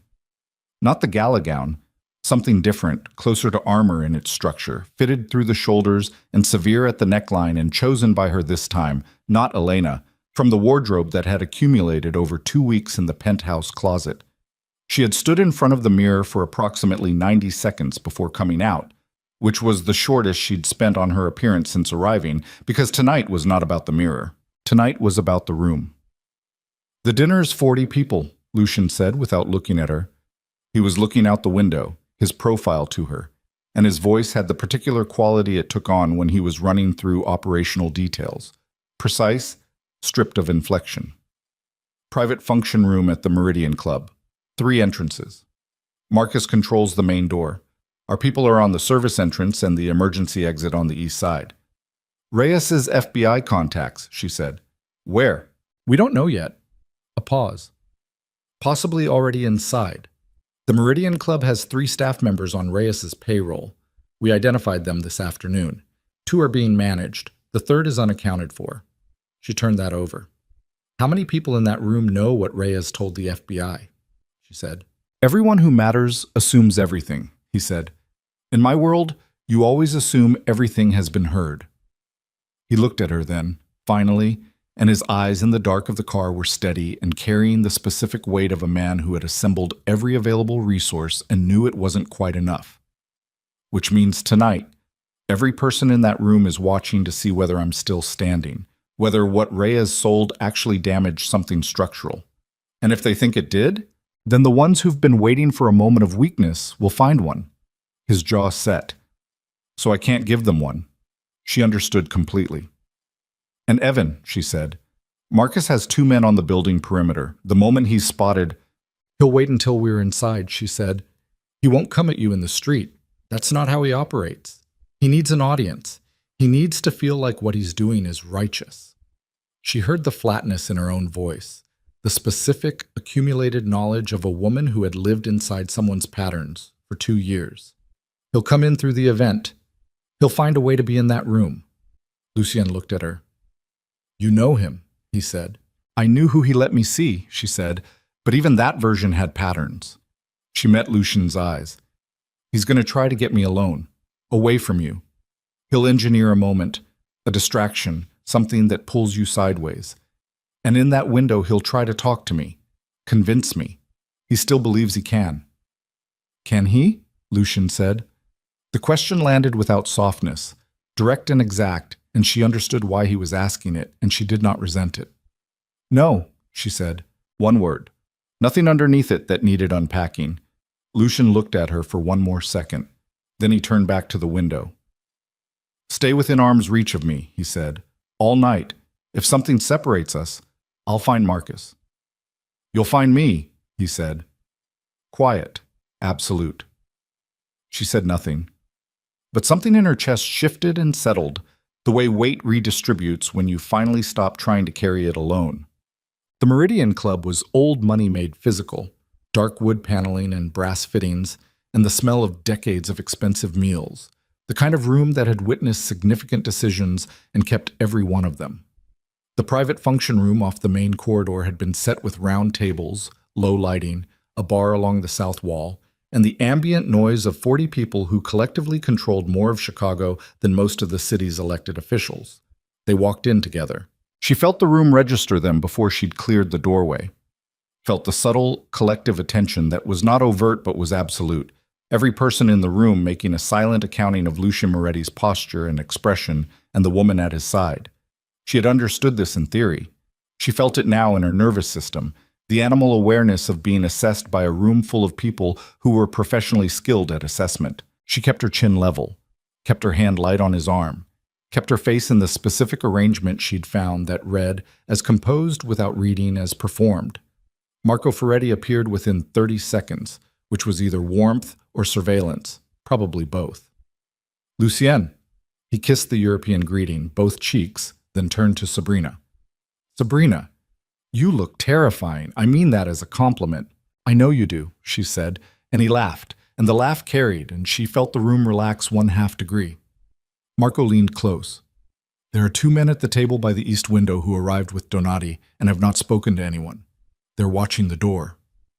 I see them, Lucien said, his voice unchanged. They're not Donati's people, Marco said. Donati told me himself he doesn't know who invited them. Then someone else did, Lucien said. Keep Donati close to you tonight, away from that table. Marco nodded once and moved off with the practiced ease of someone who had been doing this for years. She and Lucien moved through the room. He spoke to people with the unhurried authority that was simply his natural state, and she stood close and let the conversations move around her and watched the room the way she'd learned to watch through a camera, not looking for what was presented, but for what was operating in the background, the peripheral geometry that held the real information. The 2 men at the east window table were watching Lucien. Not constantly, not obviously, but with the returning attention of people who had an objective.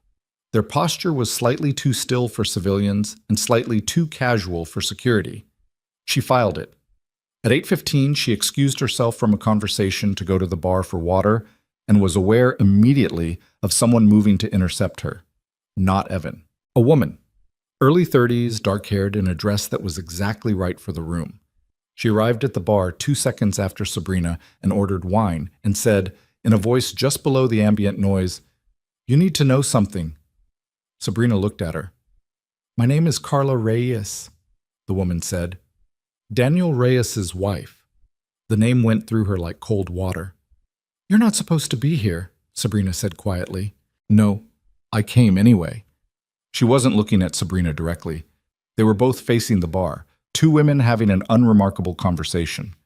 "My husband did something stupid and I can't undo it. But I can tell you this, the two men by the east window are FBI, and they're not here for Lucien Moretti."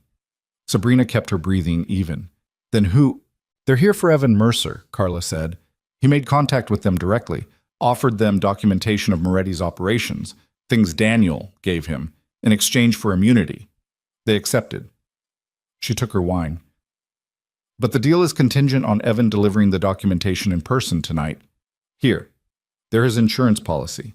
If Moretti's people try to take him, the agents intervene and the deal is live." Sabrina's hands were flat on the bar. She made herself pick up her water glass. "Evan is already in the building," she said. Not a question. "He came in through the service entrance 20 minutes ago," Carla said. "He has a weapon. I don't know what kind." A pause. "I'm telling you this because my husband made a choice that put this family in danger, and this is all I can do." She moved away from the bar. "Tell Moretti, quickly." She was gone before Sabrina could respond. Sabrina stood at the bar for exactly 3 seconds. Then she moved. Lucien saw her face before she reached him and turned away from his conversation with a naturalness that was so practiced it looked effortless. She put her hand on his arm and leaned in close the way a woman leans toward the man she's with at a dinner party and said, against his ear, "Evan is inside the building. Service entrance. He has a weapon. The two men by the east window are FBI and they have a deal with him. He gives them your documentation in person tonight. If you move on him, they intervene and the deal activates." She felt him go completely still. Then, "Walk with me to the window, slowly." They walked to the window that looked out over the south courtyard, and she stood beside him looking out at the night while he processed, and she watched his reflection in the glass, the compression of his expression as he ran the calculation, the absolute steadiness of a man who could not afford to show that the ground had just shifted. "Marcus," he said quietly. He had an earpiece she hadn't noticed until now. "Service entrance. Confirm Mercer inside. He's armed. Do not approach. I need him in the open." A pause, listening. "Copy." He looked at her reflection in the glass. "You have 2 minutes before he finds a way into this room," he said. "He'll come to you first, not to me. He needs you first." "I know," she said. "If that happens," he started. "I know what to do," she said. "Sabrina, Lucien." She turned from the window and looked at him directly, and his face in the low light of the Meridian Club was more open than she had ever seen it in 2 weeks of proximity, the careful armor thin enough now that she could see the thing underneath, the man underneath, the actual human being who had raised his sister from age 3 and rebuilt a criminal empire through sheer force of controlled will, and who had, somewhere in the machinery of a revenge scheme, put a camera on a stranger's desk because he noticed she had stopped creating. "I have this," she said. "Trust me." He looked at her. "I trust you," he said, like a fact, like something that had already been true before he said it. Then the function room door opened from the service corridor, and Evan Mercer walked in, bulked. He looked smaller than she remembered. That was her first thought, and it was specific enough to surprise her. Not smaller physically, but smaller in totality. The version of him that existed in the actual world diminished somehow against the one that had been occupying space in her chest for 8 months. He was wearing a jacket that was wrong for the room, slightly underdressed, and his face had the particular quality of someone who had been running on adrenaline for too long and was now coasting on the fumes. His eyes found her in under 5 seconds. They crossed the room. Lucien did not move toward him. He stayed where he was, present, visible, authoritative, radiating the specific calm of a man who does not need to advance because the room already belongs to him. The 40 people in it continued their conversations with varying degrees of awareness that something had changed, and the two FBI agents by the east window straightened fractionally but held their positions, which told Sabrina they were watching and waiting and that their deal was contingent on Evan's delivery, and Evan had not delivered yet. Evan stopped 2 feet from her. Up close, she could see the damage 8 months had done to him. Not physical, but structural. The easy confidence she remembered, the particular charm that had once convinced her she was the luckiest woman in the room, had curdled into something with edges. His jaw was tight. His eyes were moving too fast, from her to Lucien to the room and back. The surveillance of someone who knows they are outmatched and is still trying to find the angle. "Sabrina," he said. "Evan," she said, "I need to talk to you." Low and urgent, pitched for her alone. "Not here, outside, 5 minutes. I'm not going anywhere with you. I'm not asking you to—" He stopped, recalibrated. She watched him do it, watched the practiced charm reassemble itself over the desperation underneath. "I made mistakes. I know that. What I did to you. I know what I did." His voice dropped further.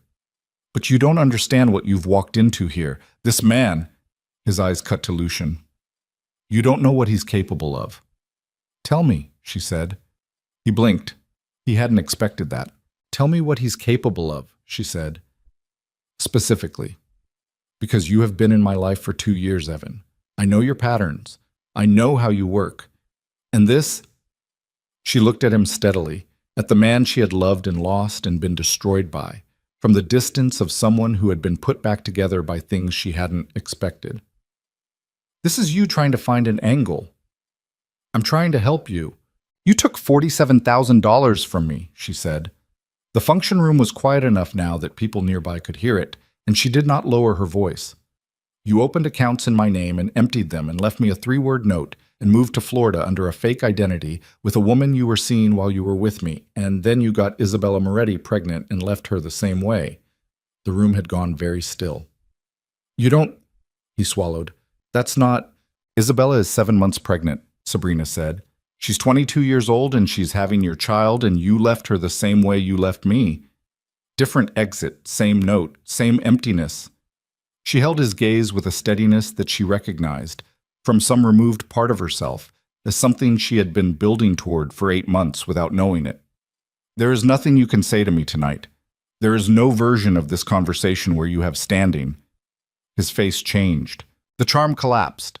The practiced surface fell away, and what was underneath was rawer and uglier and more honest than anything she'd seen from him in 2 years. The actual man, frightened and cornered and furious at being cornered. And underneath the fury, the specific grief of someone who has finally understood that they have destroyed something they cannot reconstruct. "I loved you," he said. And the worst part was that she believed it was true, in whatever incomplete way he was capable of. "I know," she said. "It wasn't enough." His hand moved. She saw it before it completed. The shift of his weight, the reach toward his jacket. And 2 things happened simultaneously. Lucien moved from her left with a speed that was shocking for a man who was never hurried, and Marcus came through the function room door from the south entrance like something with purpose. And Evan's hand stopped halfway to his jacket because there were suddenly 2 men between him and Sabrina who had materialized from nothing, and the room was absolutely motionless. "Don't," Lucien said. 1 word. The temperature in it was absolute 0. Evan's hand stopped. His breathing was audible. His eyes went from Lucien to Sabrina and back, and she watched the calculation happen. Watched him run the numbers and understand the room and understand that the 2 FBI agents were on their feet by the east window and had not moved to intervene, which meant Evan had not given them what he'd promised, which meant his insurance policy was conditional, which meant right now, in this room, the balance of power was singular and complete. "Evan Mercer," Lucy Yen said, in the same quiet voice he used for everything. "You walked into my event armed and you threatened the woman I'm going to marry." He looked at him with an expression that was not anger. Anger would have been a relief. It was something colder and more permanent. "Whatever you thought was going to happen tonight, adjust your expectations." Evan looked at Sabrina. She looked back at him, and she saw the moment he finally understood. Not the tactical situation, The deeper thing, the thing he had traveled from Florida to Chicago to disprove. The woman standing in front of him in the Meridian Club was not the woman he had left behind in a freezing apartment in March. Was not the woman who had read a 3-word note on a kitchen counter and crumpled. Was not the reduced, invisible, surviving version of herself that he had counted on persisting. She was someone else entirely. He had made her, in a way. His leaving had made her. And now she was here, inside the most dangerous room in Chicago, standing her ground with the particular ease of someone who had decided, somewhere in the last 2 weeks, that she was done being afraid of the things she couldn't control and was only going to be afraid of losing what she'd found. His face broke. Not theatrically, just broke. Something behind the eyes giving way. The architecture of the self-justification and the practiced charm and the running finally reaching its structural limit. "I have documentation," he said. His voice was ragged now. He was looking at the FBI agents, who were watching with the careful attention of men who needed to hear what came next. "I have everything. Moretti's operations, 4 months of data. I'll give it—" "The documentation you're referring to," Lucian said, "was incomplete.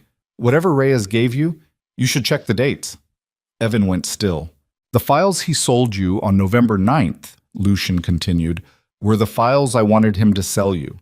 The real documentation has been with the U.S. Attorney's Office since November 6th. A pause. 3 days before Reyes made contact with you. He looked at Evan with something that was almost pity, which was more devastating than contempt. "You bought a ghost." The 2 FBI agents looked at each other. Then one of them reached for his phone. Evan's breathing had become something ragged and uncontrolled, and she watched him run the calculation and come up empty on every side. The FBI deal dead, the documentation useless, the room full of Moretti's people, and the woman he'd come to reclaim standing in front of him looking at him like he was a problem that had already been solved. "You set me up," he said. His voice cracked on it. "You set yourself up," Lucien said. "I just made sure the floor was there when you fell."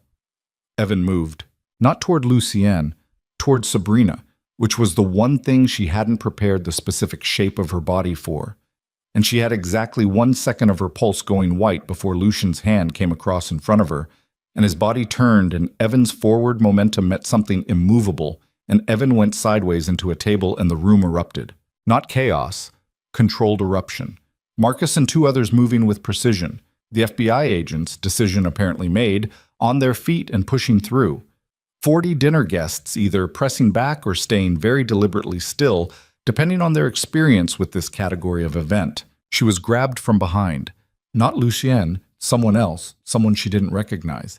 And her instinct was immediate and physical before her mind caught up. She drove her elbow back hard, felt contact, heard a sound, turned. It was one of Evan's people. Someone she hadn't seen come in. Younger, with the look of someone hired fast for a specific job.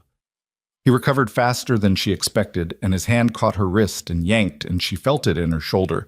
The specific pain of a joint pulled at the wrong angle, and she made a sound she would have been embarrassed by under other circumstances. Then he was gone. Marcus, from behind, with an efficiency that was almost quiet. "Miss Vale." Marcus's hand on her arm, steadying. "You all right?" Her shoulder was screaming. "Fine," she said. "Where's—" "There." Marcus turned her. Evan was on the floor.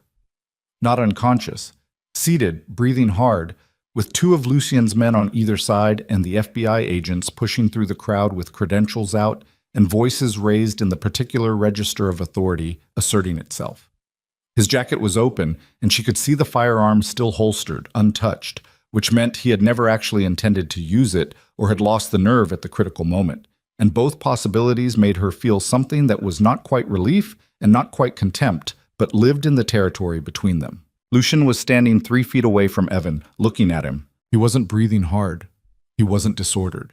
His suit was barely disturbed, his expression carrying the same cold control it had carried all evening, and she found herself thinking, with the strange, detached clarity that comes in the aftermath of adrenaline, that this was who he was at the foundational level, the thing underneath all the layers of management and composure and careful architecture. Not cruel, not sadistic, just the inexorable certainty of a man who had already decided how this ended and had simply been patient enough to wait for the room to catch up. He turned and found her face, She watched him take in her shoulder, the angle she was holding her arm, the way Marcus was still steadying her. And something moved through his expression that was not composed at all. Something quick and sharp and very human that arrived and was controlled in under 2 seconds. But she saw it. She saw it clearly. She'd been trained to see the thing that happened in the unguarded half-second before the subject knew they were being watched. He crossed the room to her. "Your shoulder," he said. "It's fine." "It's not fine. Let me—" "Lucien." She held his gaze. "I'm standing. I'm here. Finish this." He looked at her for one long second. Then he turned back to where the FBI agents were pulling Evan to his feet, and his voice came out low and clear and carrying the specific authority of a man who had been building toward this moment for 4 months. "Agent Torres," he said to the agent in front, "my legal team will be at your office at 9 in the morning with the complete documentation. The U.S. Attorney already has the summary. The full file will confirm everything." He looked at Evan, who was standing between the agents with his wrists being secured and an expression on his face that was, finally, something she recognized as genuine. The expression of a man who had run completely out of road. Evan looked at her. She looked back. She had imagined this moment, in the weeks and months of the survival period, had imagined what she would feel when Evan Mercer was finally, actually, tangibly cornered. She had expected satisfaction, had expected the specific, clean pleasure of justice made visible. What she felt instead was quieter than that. Not absence of feeling, something more like completion. Like a chapter ending at its proper punctuation after too long spent suspended mid-sentence. "Sabrina," Evan said. One last time. Her name in his mouth, the way it used to sound when he meant it. "Goodbye, Evan," she said. She meant it differently than the first time she'd said it, on the phone in the penthouse kitchen. That time it had been an ending she was choosing because she had to. This time it was an ending she was choosing because she was done. Fully and completely. And on the other side of it was a life she was beginning to understand she actually wanted. The agents took him through the south entrance. The room let out a collective breath that had apparently been held for several minutes. Marcus appeared at her elbow with a man she recognized as the building's physician, who had apparently been on the premises, she didn't ask, and she let him assess her shoulder while the room reorganized itself around the aftermath of what it had just witnessed. She was aware of Lucien, standing 5 feet away, speaking in low, rapid sentences to Marco and 2 other men, managing the room back towards stability with the particular competence of someone who had been managing rooms in crisis for his entire adult life. She watched him work and felt, beneath the pain in her shoulder and the residue of adrenaline and the strange completion of having said goodbye to Evan Mercer in a way that finally stuck, something else entirely. Something she had been not examining for 2 weeks. Something Isabella had named in a warm kitchen over tea. Something that had been building in the space between a camera placed on a desk without explanation and a real smile that lasted 2 seconds and a man who had stayed awake on a couch all night rather than leave her alone in the dark. She looked at Lucien across the room. He looked up as if he'd felt it, and their eyes met across the wreckage of the evening. She thought, the contract ends when Evan is in federal custody. She thought, he's in federal custody. She thought, I don't want the contract to end. And then the physician said something about ligament strain, and she looked away and focused on breathing through the pain in her shoulder and told herself she would figure out what to do with what she'd just understood. The physician said ligament strain, mild, nothing torn. Sabrina sat on a chair someone had pulled from one of the function room tables, while he wrapped her shoulder with the practiced efficiency of a man who had clearly been called to situations like this before and had made his peace with that reality. The room around her was in the process of becoming itself again.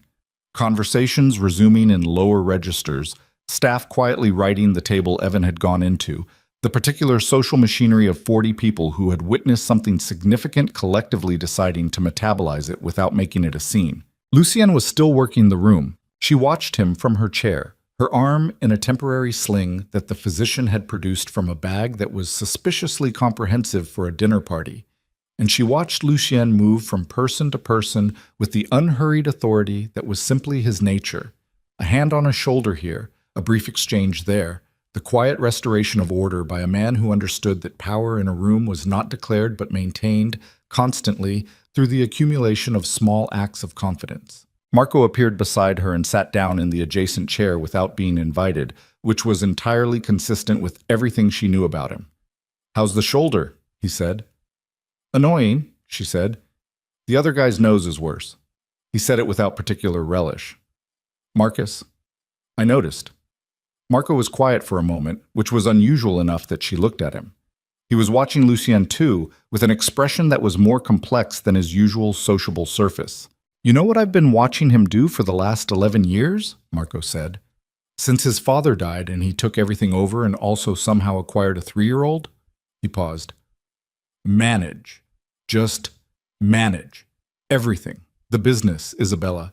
The people in this room, every threat and every alliance and every piece of it. Never once in 11 years have I seen him look at anyone the way he looked at you when that man grabbed your arm." She didn't say anything. "I'm not telling you this to pressure you," Marco said. "I'm telling you because he won't. He'll find 17 ways to make sure the contract ends cleanly, and you can walk away with everything you're owed, and he will not say a word about what either of you actually wants." He stood up, straightened his jacket. "And that would be the stupidest thing to happen in this room tonight, which is a high bar given the evening we've had." He walked away. She sat with her wrapped shoulder and watched Lucien finish his circuit of the room, and she thought about what Marco had said, and she thought about contracts, and she thought about what it meant when the thing you had agreed to had become something else entirely in the living of it, and whether a piece of paper could contain the distance between what this was supposed to be and what it had become. They rode home in silence. Different from the silence on the way there, that one had been taut, strategic, two people holding themselves ready for what was coming. This one was emptied out, the specific quiet that settles after a long expenditure of tension, and she sat in the back of the SUV with her shoulder aching and watched the city move past the windows and felt the particular clarity of someone who has survived something and now has to decide what to do with the survival. Lucien sat beside her with his eyes forward and his hands loose on his knees, and she was aware of the inches between them as a physical thing, a quantity of space that had been measured and maintained all evening and was now, in the aftermath, carrying a different kind of weight. He spoke first. "The documentation will be formally transferred to the U.S. attorney in the morning," he said. "Evan's arraignment will be within 48 hours. With what we've provided, there's no reasonable bail consideration. The flight risk profile alone." He paused. "He won't be out." "I know," she said. "The accounts in your name have been formally flagged as fraudulent. The bank has been notified. The process of recovery will take—" "Lucien," she said. He stopped. She turned to look at him in the dark of the car. He turned to look at her. "I know," she said. "I know all of that. I'll talk to the lawyers tomorrow." She held his gaze. "That's not what I need to talk about right now." He was quiet. "The contract ends when Evan is in federal custody," she said. "Yes," he said. "He's in federal custody." A pause. "Technically, he's in a holding facility until—" "Lucien." He stopped again. "What happens now?" she said. "To us." The word sat between them. Us. The word they had been building toward for 2 weeks and had not said directly until this moment. He looked at her for a long time. The city strobed past outside, light and dark in intervals, the Chicago night doing what it always did, indifferent to the interior weather of the people moving through it. "You can stay," he said, "as long as you need. There's no pressure to—" "That's not what I asked." His jaw tightened. She watched him reach for the composure, the managed version, the architecture that had been his primary defense against the world for 11 years. And she watched him. She could see it happening, choose not to use it. "I don't know how to do this," he said. It came out quietly. Not self-pitying, just accurate, and the accuracy of it cost him something she could see in the set of his shoulders. "The plan," he said. "The arrangement. I know how to operate inside those. I know what my role is, what the parameters are, what success looks like." He looked at her. "This—" He paused. "I don't have a map for this." "Neither do I," she said. "You're not afraid of that," he said. A statement, not a question. He was studying her face in the dark the way she studied light, practically, with care. "I'm terrified," she said. "I gave everything I had to someone who left me a 3-word note. That doesn't just—" It doesn't stop informing things. She held his gaze. But I'm more afraid of making the same mistake in the other direction, of walking away from something real because I'm too careful. She paused. You put a camera on my desk. He said nothing. You didn't have to do that, she said. It wasn't in the contract. It wasn't strategic. It was... She stopped, feeling for the right word. Human. His hands shifted on his knees, a small movement, almost imperceptible. You'd stopped, he said, creating, looking at things. He looked at the window, then back at her. It bothered me more than it should have. Why? A long pause. Because the way you looked at things before, he said, when you were shooting in the early morning, when you were just watching, there was something in it that I hadn't seen in this apartment in a long time. He met her eyes. Probably longer than I want to admit. She looked at him. The man who had rebuilt a criminal empire at 24 while raising a child, who had spent 11 years being the architecture that everything else leaned on, who had anger and loyalty and loneliness built into him at the structural level, and who had walked into a dying diner at midnight with a plan that had, somewhere in the execution, become something he hadn't planned for at all. She reached across the seat and put her hand over his. He looked down at it, then up at her. I'm not going anywhere, she said. He turned his hand over beneath hers. He held it. Not the practiced performative hold of the public appearances. The real thing, slightly uncertain, slightly careful. The hold of someone who was not accustomed to keeping things and was adjusting to the possibility. They rode the rest of the way home without talking. It was the best silence she'd experienced in 8 months. She called Daria the next morning.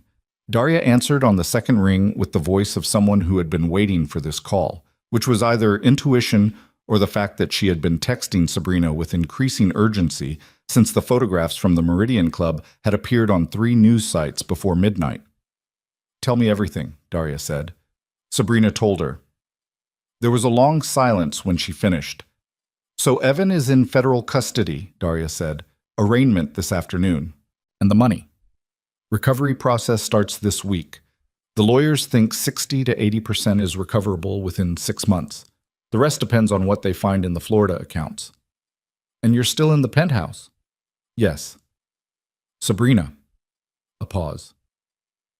Are you okay? She sat at the kitchen counter with her coffee, her shoulders still aching in the particular persistent way of something that was healing rather than healed.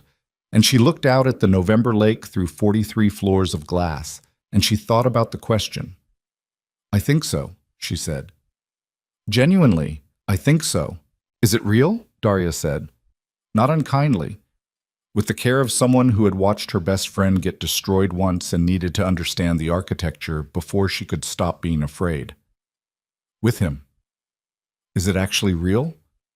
She thought about the car ride home, the held hand, the admission. I don't know how to do this. That it cost him something real to say. Yes, she said. It's the most real thing that's happened to me in a long time. Another pause. Okay, Daria said very quietly. Are you going to tell me to be careful? I think, Daria said, that you've been careful enough for several lifetimes, and I think it hasn't always served you. A beat. Be smart. That's different from careful. I know the difference, Sabrina said. Yeah, Daria said. I think you do now, but Etienne. Isabella came to the penthouse 3 days later. Sabrina had not arranged it. She arrived in the afternoon while Lucien was in a meeting, having apparently texted Marcus without going through her brother, which Sabrina was beginning to understand was Isabella's preferred operational method. She was 8 months along now, slower, and she came in and sat on the couch and accepted tea and looked around the penthouse with the particular attention of someone seeing a familiar space through new eyes. He moved things, Isabella said. Sabrina looked around. She hadn't noticed, but now that Isabella named it, the books on the coffee table, rearranged, the photography magazine that had appeared on the kitchen counter, the small succulent on the windowsill that Elena had told her, when she asked, that Lucien had specifically requested. He did, Sabrina said. He's never had plants in here, Isabella said. In 7 years of this apartment, he has never once had a plant. She sipped her tea. He also stopped eating standing up, which he's been doing since approximately forever. Marco texted me about it. Marco texts you a lot. Marco texts me everything. Isabella looked at her with the same directness she'd had in the Lincoln Park kitchen. Are you staying? Yes, Sabrina said. Something moved through Isabella's face. Not surprise. Something more like the quiet completion of a hope that had been provisional. Good, she said. Simply. Then, I need you to come to the hospital with me next week, the last scan before the due date. She set down her cup. Lucien will be there, but I need someone there who's going to worry about me specifically, not about security and logistics and everything else he manages. She met Sabrina's eyes. I need someone who's just there for me. Sabrina looked at her. Okay, she said. Isabella nodded once, with the economy of someone who does not make requests easily and does not repeat them. What are you going to name her? Sabrina asked. Isabella was quiet for a moment.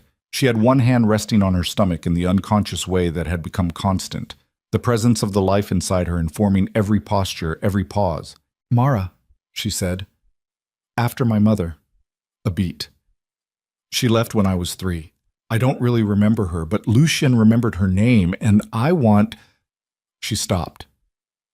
You want to give your daughter something from the woman who should have stayed, Sabrina said. Isabella looked at her. Yes, she said. They sat together in the afternoon light while the lake moved outside the windows, and neither of them said anything else for a while. And it was the kind of silence that isn't absence but accumulation, the gathering of things that don't need to be spoken because they have been understood. Evan's arraignment was that same afternoon. Sabrina did not attend. She had considered it, had turned the idea over, examined it, tested the shape of what she would feel in that room. She understood that some people needed to be present at the moment of formal accounting, needed to see the system work as a way of completing something in themselves. She did not need that. She had said goodbye in the Meridian Club and meant it, and what happened now in courtrooms and holding facilities was the machinery doing its work, and it did not require her to witness it to be real. Lucien attended. He came home at 6, set his keys on the counter, and poured 2 inches of the amber whiskey he kept in the cabinet above the range, and she looked at his face and read the particular expression that was there. How did he look? She said. Lucien turned, held the glass, didn't drink from it yet. Smaller, he said. She understood. Isabella, he said. She called me after.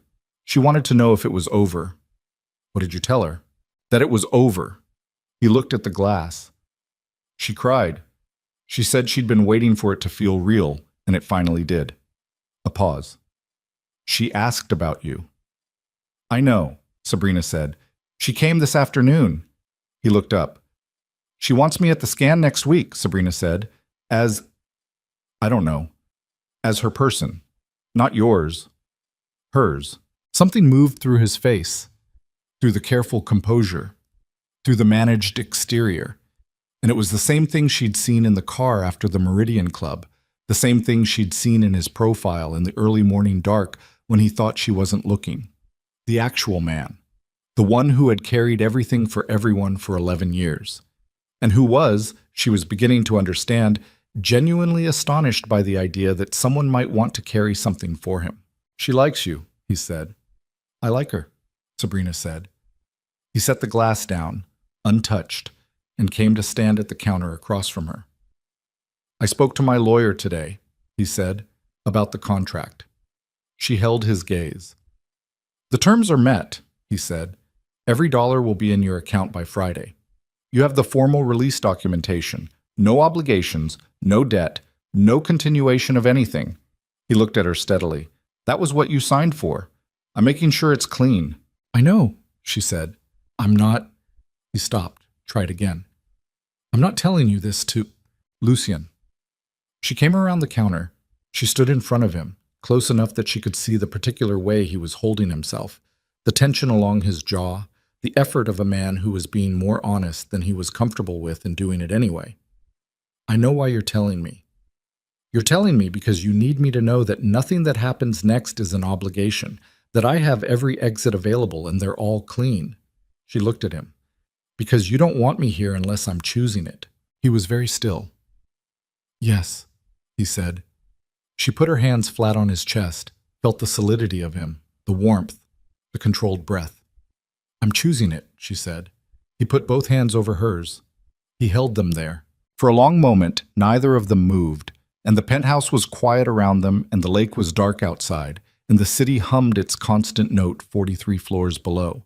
And everything that had been constructed and performed and strategically arranged over the last 3 weeks fell entirely away, leaving only this.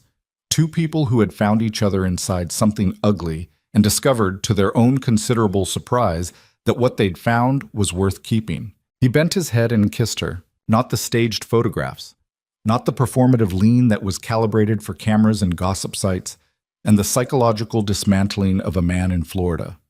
This was quiet and real and slightly tentative, in the way of something happening for the first time without a script. And she kissed him back and felt it move through her like the particular quality of light through early morning glass, clear and warming and present in a way she hadn't expected to feel again. When they separated, he kept his forehead against hers. She could feel him breathing. I don't have a plan for this, he said. Low. Neither do I, she said. We'll figure it out. He lifted his head, looked at her, and the smile came, the real one, the 2-second version she'd been cataloging since the first time it appeared at the lunch on Michigan Avenue. This time it stayed longer. This time he let it. Again, winter moved through Chicago with its customary lack of mercy. The FBI case against Evan Mercer proceeded with the comprehensive documentation Lucien's team had spent 4 months assembling. The fraud, the embezzlement across 3 states, the identity theft, the accounts opened in Sabrina's name and emptied, the money moved through Isabella's life and taken. The U.S. Attorney described it, in a press statement that Sabrina read once and didn't read again, as one of the more methodically constructed personal fraud cases the office had pursued in recent years. Evan pled guilty in late January to avoid a trial. The terms of the plea included restitution, which was a word that sounded clean and wasn't, because no amount of legal restitution gives you back the 8 months you spent surviving on cheap noodles and bad diner coffee and the specific exhaustion of a woman trying to remain herself while the scaffolding of her life was removed plank by plank. What it did give her was a number, a concrete final number in an account with her name on it, her name only. No hidden additions, nothing opened without her knowledge. She checked it on a Tuesday morning in February while sitting at the kitchen counter of the penthouse, Lucien beside her drinking coffee and reading something on his phone, and she looked at the number for a long time and said nothing. He looked over. She turned the phone to show him. He looked at it, looked at her. It's not enough, he said. No, she said, but it's what there is. He looked at her for a moment longer. Then he picked up his coffee and went back to what he was reading, and she put the phone down and sat with the number and what it represented. Not replacement, not repair, but acknowledgement. The formal record of damage done, which was not the same as healing but was a necessary precondition for it. She sold 2 photographs in February. She hadn't planned to. She had been shooting steadily since November. The city in winter, mostly.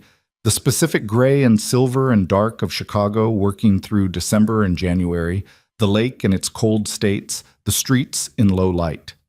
She had posted 3 images to a photography platform she'd abandoned 18 months ago, without particular intention, and within 2 weeks one of them, the ghost image, her silhouette superimposed over the dark lake, the one Lucien had identified as the strongest in the first week, had been picked up by a design firm looking for prints for a corporate installation. The second was a shot she'd taken in December. Isabella in the Lincoln Park townhouse, sitting in the afternoon light by the window, one hand on her stomach and her head slightly turned, her face carrying the complex mixture of exhaustion and anticipation and contained fear that was simply the expression of a woman 8 months pregnant and facing the future without the man who'd put her there. It was one of the best photographs Sabrina had ever taken, and she had not intended to sell it, but Isabella had seen it and said without ceremony, that needs to exist in the world. And so it did. Lucien saw the bank transfer from the design firm. He said nothing. He put a single succulent on her desk. She had a desk now, in the second bedroom that had been reorganized into a workspace, and left it without explanation, which was his consistent method of acknowledging things that were important without making her feel surveilled by the acknowledgement. She photographed the succulent. She did not sell that one. But Mara Moretti arrived on a February night that was cold enough to be honest about it, in a hospital room that smelled like disinfectant and coffee from the machine down the hall at 3:14 in the morning. Sabrina was there. She sat in the chair by the window while the medical team worked, and Lucian stood near his sister with his hand on her shoulder in the way of someone who has been the immovable thing in a room for a very long time and knows exactly where to position himself to be most useful. Isabella was exhausted and furious and determined in the specific combination that labor apparently required, and she swore with a creativity that made one of the nurses visibly suppress a smile. And at 3:14 she made a sound that became silence, that became a different sound entirely, and the room reorganized itself around the new fact of a person in it who had not been there before. Lucian held Mara first. Sabrina watched him hold her. She had her camera. She had brought it because she had understood, arriving at the hospital, that this was the kind of moment that should be documented, and that she was the person in the room most equipped to do that. She shot Lucian holding his niece with the expression of a man encountering something that had dismantled every defense he owned. She shot Isabella in the first seconds of looking at her daughter, the absolute specific wonder of it, the way her face stripped itself of everything except that one enormous thing. She shot the room in its 3:14 in the morning configuration, the tired light, the cold window, the small human fact of a new life occupying space that hadn't held her an hour before. She lowered the camera. Lucien looked up from Mara and found her across the room, and his face in that moment, still undone, still holding the baby, the armor still entirely set aside, was the most honest she had ever seen it. She raised the camera again. She took the photograph. Spring arrived with the indifference of a city that had been doing it for centuries without anyone's assistance. The lake turned from pewter to something lighter. The streets dried. The light changed quality, warming and lengthening through the penthouse windows in the way that the photographer in her had been documenting all winter. The incremental shift from November gray through the silver dark of January to this, March morning light, at angles that made the familiar apartment look like something she was seeing for the first time. She was making coffee when Lucian came in from the early morning.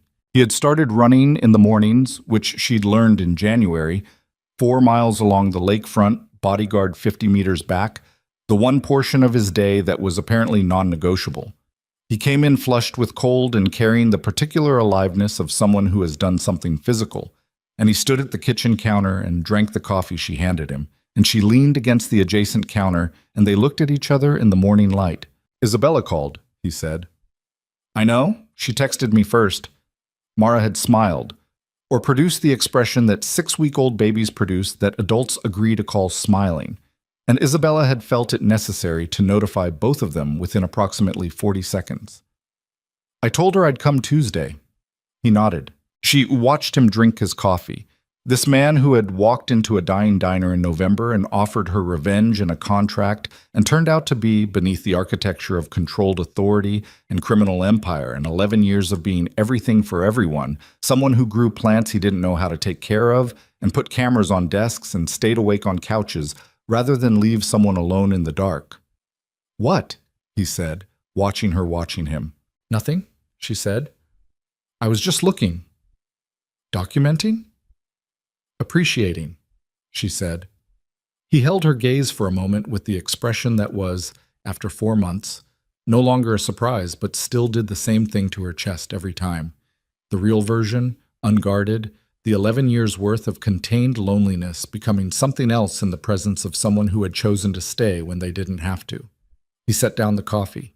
He reached into the pocket of the jacket he'd worn over his running clothes, which she had initially found strange and had since learned meant he carried something he didn't want to leave in the apartment while he was gone, and set something on the counter between them. A ring. Not the diamond from the original fake engagement. She had returned that to him in December without ceremony, setting it on his desk without comment, because it was the right thing to do, and they both knew it. This was different, simpler, a thin band with a single embedded stone, chosen with the same practical precision he brought to everything and carrying, in its simplicity, the specific statement of a man who was not performing. She looked at it, looked at him. "No scheme," he said, "no strategy, no plan." His voice was even, but underneath it, Underneath the composure and the control and everything he had spent decades building, she could hear it. The specific quality of a man who is frightened and doing the thing anyway, which was the bravest version of anything she'd encountered in a long time. Just what I want. If you want it too. She picked up the ring, turned it in her fingers. She thought about the diner in November, the rain coming down in sheets, the fluorescent light flickering, a man sitting at her counter at midnight with a scar on his wrist and enough cold authority to reorganize a room. She thought about the contract she'd signed and the apartment above the laundromat she'd left behind and the camera she'd been handed without explanation and the life that had been stripped down to almost nothing and then built back up into something she hadn't anticipated wanting. Swimming, she thought about Evan in a federal facility somewhere and felt the absence of feeling about it the way you feel the absence of a pain that has finally stopped, which was its own kind of clarity. She thought about Isabella and Mara in the Lincoln Park townhouse with the warm light and the smell of store-bought cookies in the oven. She thought about Marco, who texted everyone everything and was the reason this whole room was assembled. She thought about Daria, who had said, "Be smart instead of be careful," which was the most useful thing anyone had told her in years. She put the ring on. She looked at him. "Tuesday," she said. "I'm going to Isabella's Tuesday. You should come." He almost smiled. Then he did. The real one. And this time it stayed. "I'll drive," he said. She went around the counter and he put his arm around her, carefully, on account of the shoulder that was mostly healed but still talked to her in cold weather. And she leaned into him and looked out the north window at the March Lake, which was beginning to turn from its winter gray towards something warmer and less certain, and full of the particular possibility of a city deciding to begin again. She had stopped being invisible somewhere in November and hadn't noticed the exact moment. She thought maybe that was how it was supposed to happen.